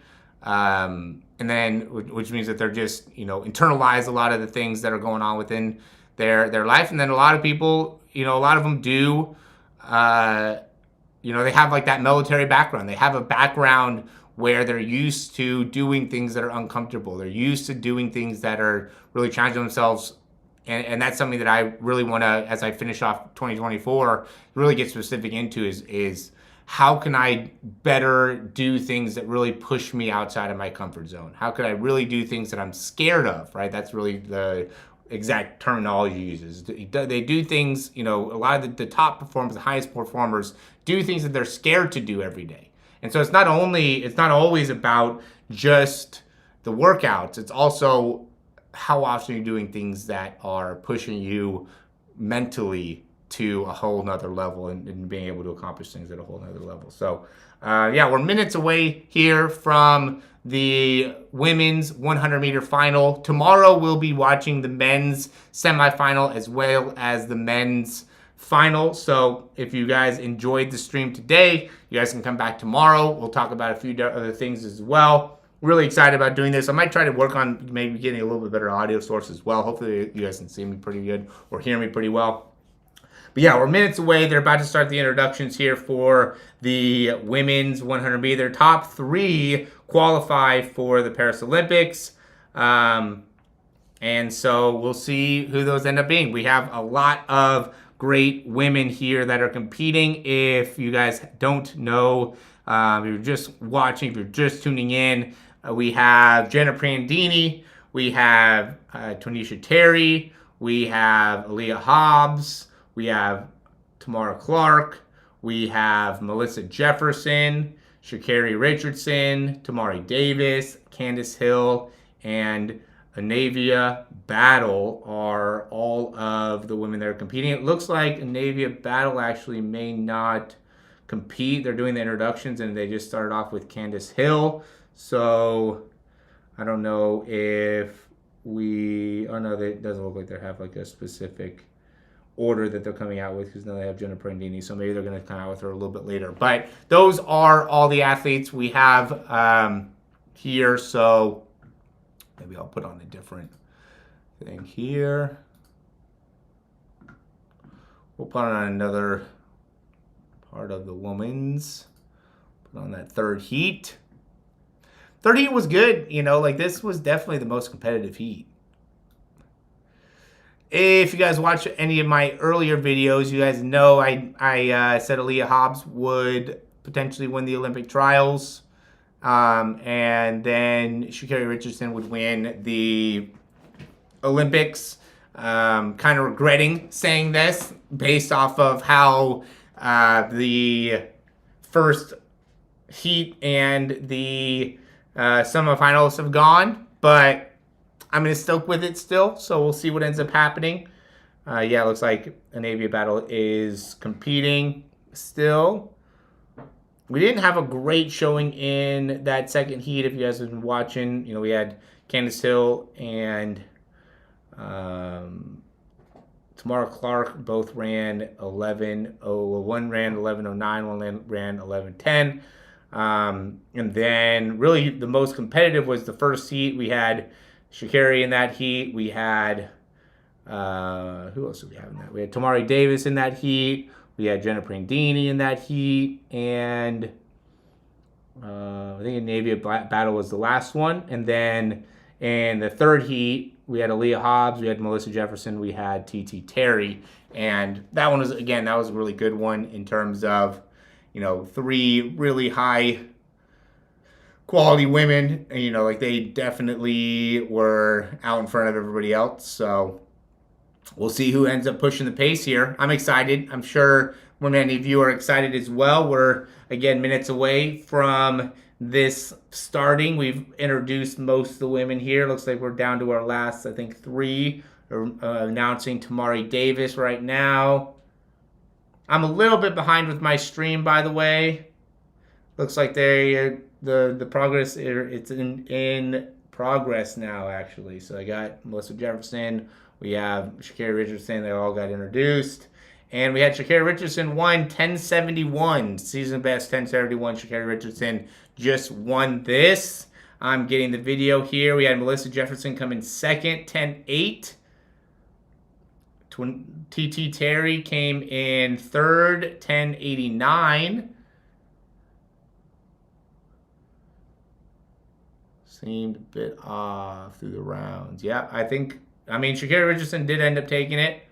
Tamari Davis, 10.9. Aaliyah Hobbs, 10.9. Tamara Clark, 10.9. How about that? We had so many times.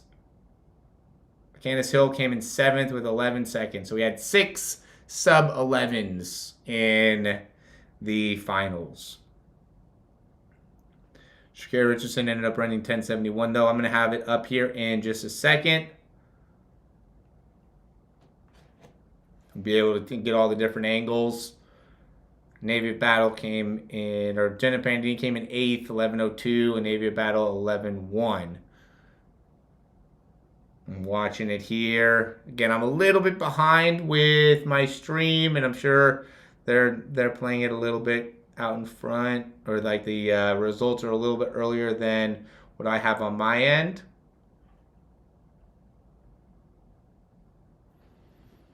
Let me actually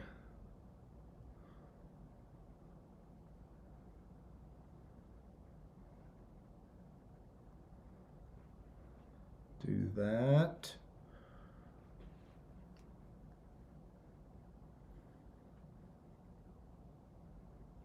$10.71. Oh yeah, so she ran at 10.7 at first, and then it went down to 10.71. Melissa Jefferson ran 10.8. Great time, ran 10.8. Got very excited. Rightfully so. I'm putting it on here. Boom, boom.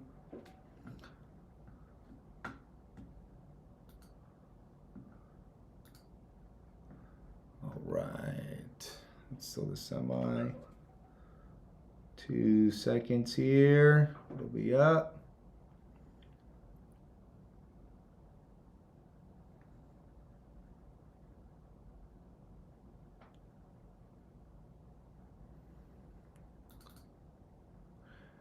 $10.7. So, I mean, still a really good time. Obviously, not the same as, you know, I mean, it'd be great to be able to get sub 10.7. Yeah, Exactly same time she got last season, 10.71.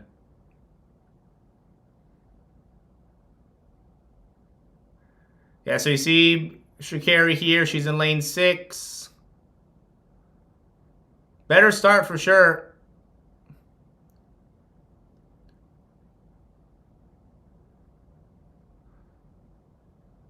Tamari Davis has the best start. I mean, Tamari Davis has beaten Sha'carri Richardson out of the start every single time. It's crazy because like she passes at 10.5 on the screen, but then ends up running 10.7. I'll have another recording up here in just a second too. Yeah, I mean, Melissa Jefferson looks like she did a better job getting out as well. Really good height with each one of the steps. So yeah, we're going to have TT Terry, we're going to have Melissa Jefferson, we're going to have Sha'carri Richardson are all going to end up being in the Olympics, all made the Olympic team. I have another video that's going to be showing the rest of the race here. I wanted to get everything as fast as possible for you guys, so I kind of rushed through it here. But yeah, so we'll go through the start. Yeah, exactly. Need to be peaking at the Olympics. So good that she ran 10.7. Good that she won. Better to be able to compete or to peak in the Olympics. Good acceleration there. Yeah, I mean, there's just no one as fast. You know, like she's just, at least within the U.S., it's obvious. I mean, she is maybe 7th here, 5th to 7th, somewhere in there. You know, depending if you think Jenna Prandini is in front of her, right? But she's probably, I mean, she's definitely behind Tamari Davis. She's definitely behind Melissa Jefferson. She's definitely behind Tamara Clark. I would even say she's behind TT Terry here, but maybe they're even, and then, you know, she's ahead of Jenna Prandini.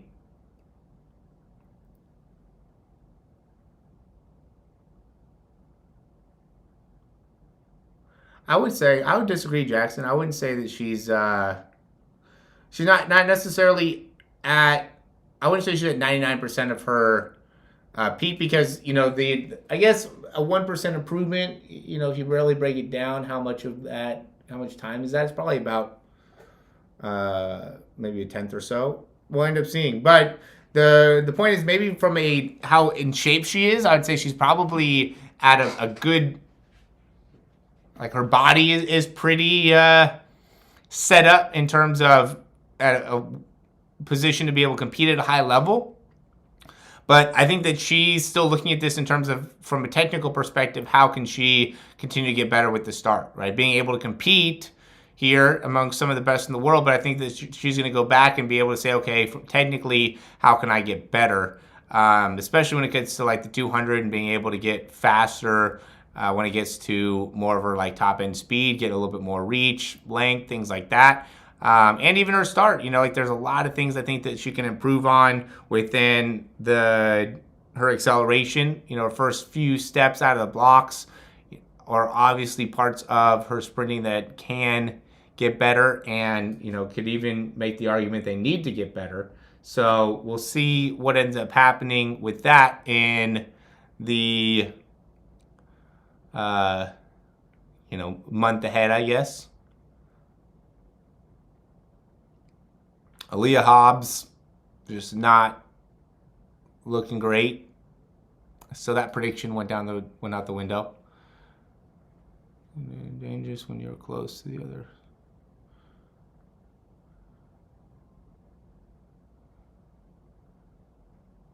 Peak for trials. Yeah, I mean, I do think that you know, she, again, I don't think that she's necessarily trying to be, she's not at a position where she's not ready to compete. You know, like I would say she's probably at 100% in terms of where her body feels and everything. But I would say technically wise, I don't think she's been She's going to put probably a lot more emphasis in the next month on the technical part of it, and not so much on the ability to. I don't know why that's the same.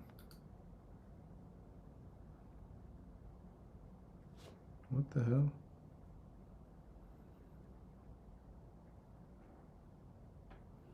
Dang it.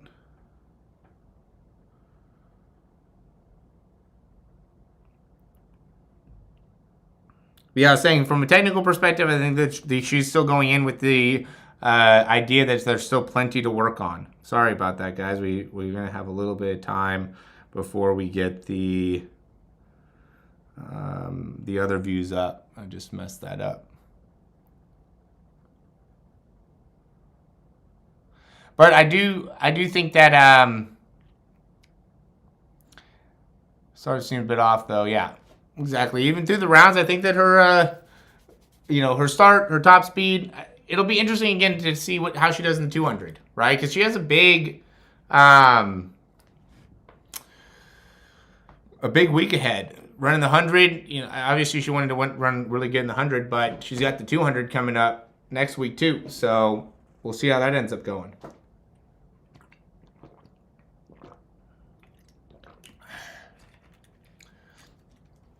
Yeah, 100. I think that again. I mean, I would say that like whatever time Noah Lyles runs in the 200 in the Olympic trials, I still think he'll run a better time in the Olympics than he does in the U.S. trials. I think that Sha'carri will win a better time in the Olympic finals than she did today. I think she's going to run faster than 10.71, unless she is just killing everybody in the Olympics by at the end, which I doubt is going to happen. I think it's going to end up probably being a close race. But I'd make the prediction that Noah Lyles runs a faster 200 in the Olympics than he runs in the Olympic trials. And I also would say that Sha'carri is going to run faster in the Olympics, unless there's a wind difference.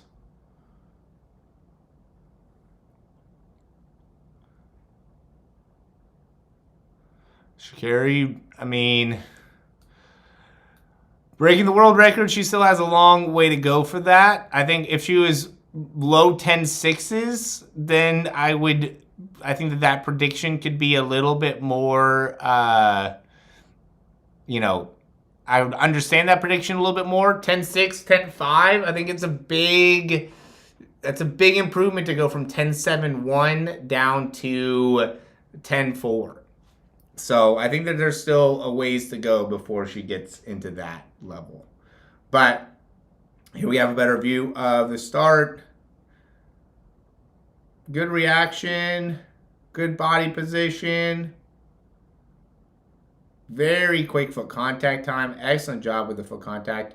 And that's where I think she can improve, right? We talked a little bit earlier about how when you're a little bit shorter, I think the push ends up being important. Like she does a really good job with her lifting, and I think naturally she does a really good job with her lifting of the knees. Similar to like we talked about with Kerley, really naturally good with that knee drive, and that's very important when it comes to speed. When it comes to the start, really being able to get patient with that push, I think is really important, and that's where I think Melissa Jefferson does a good job with that. Look at that angle.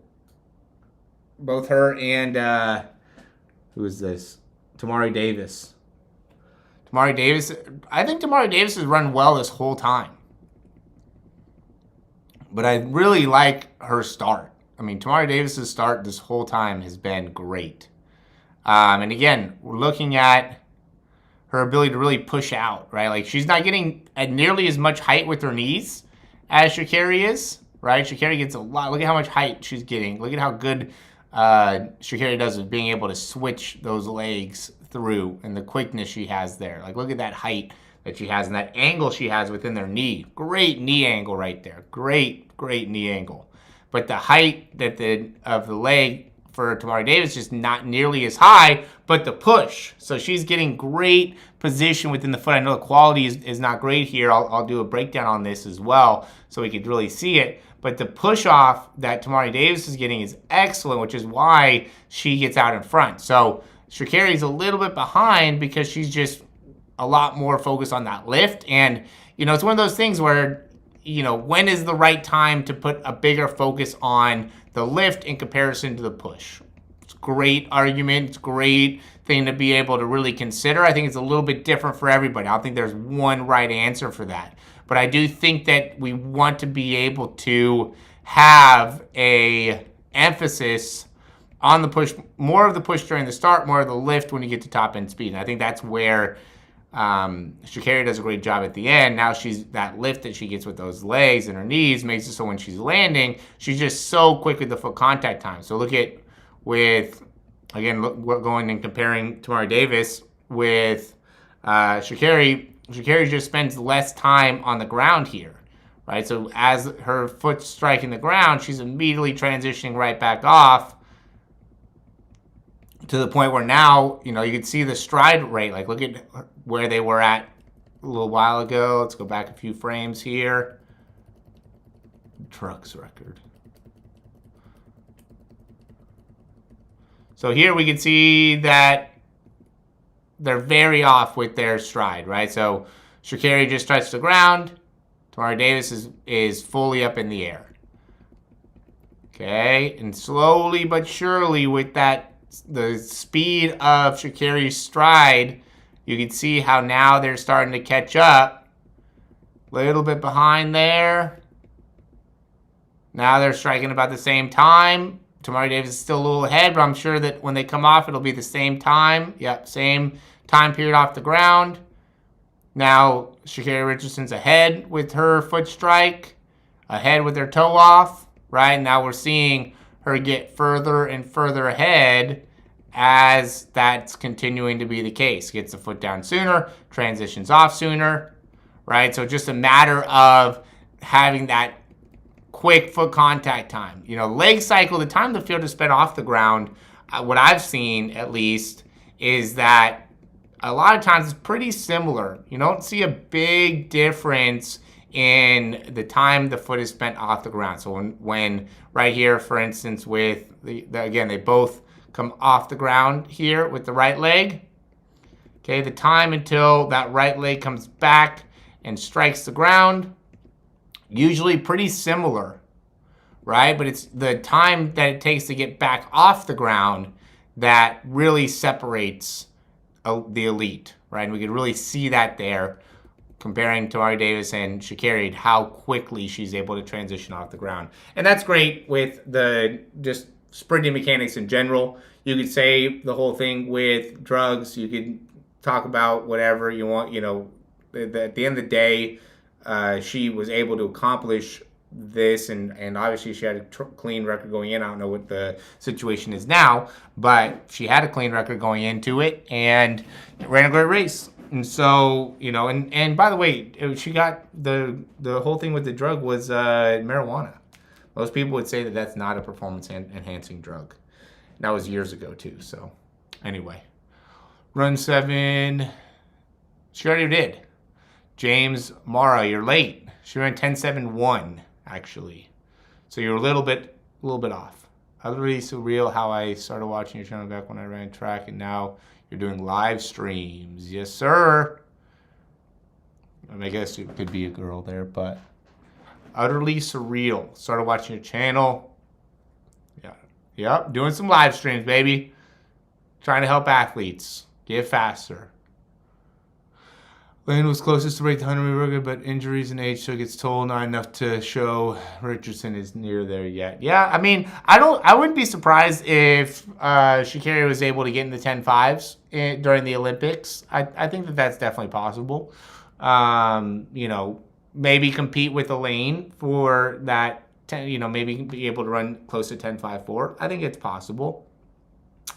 I think that running under, 10.49, getting in the 10.4s, I think that's going to be a little bit more challenging for her. But, I don't put it out. There's a lot of things that she does really well. And I think that where you can make the most improvement, I tell people this all the time in terms of their sprinting, where you can make the most improvement was within the block starts, within those first few steps. And so if you can master those first few steps and get better out of the block start, then you can really make a big difference in terms of your sprinting. And so, yeah, I mean, with that being said, that shows that there could be more made up, because she's definitely, if you compare her and Christian Coleman, I think there's a lot of similarities in terms of, like their size and what their running mechanics are and things like that. But Christian Coleman's start is way better than Sha'carri Richardson's. And so I think Sha'carri Richardson could be at around that same level.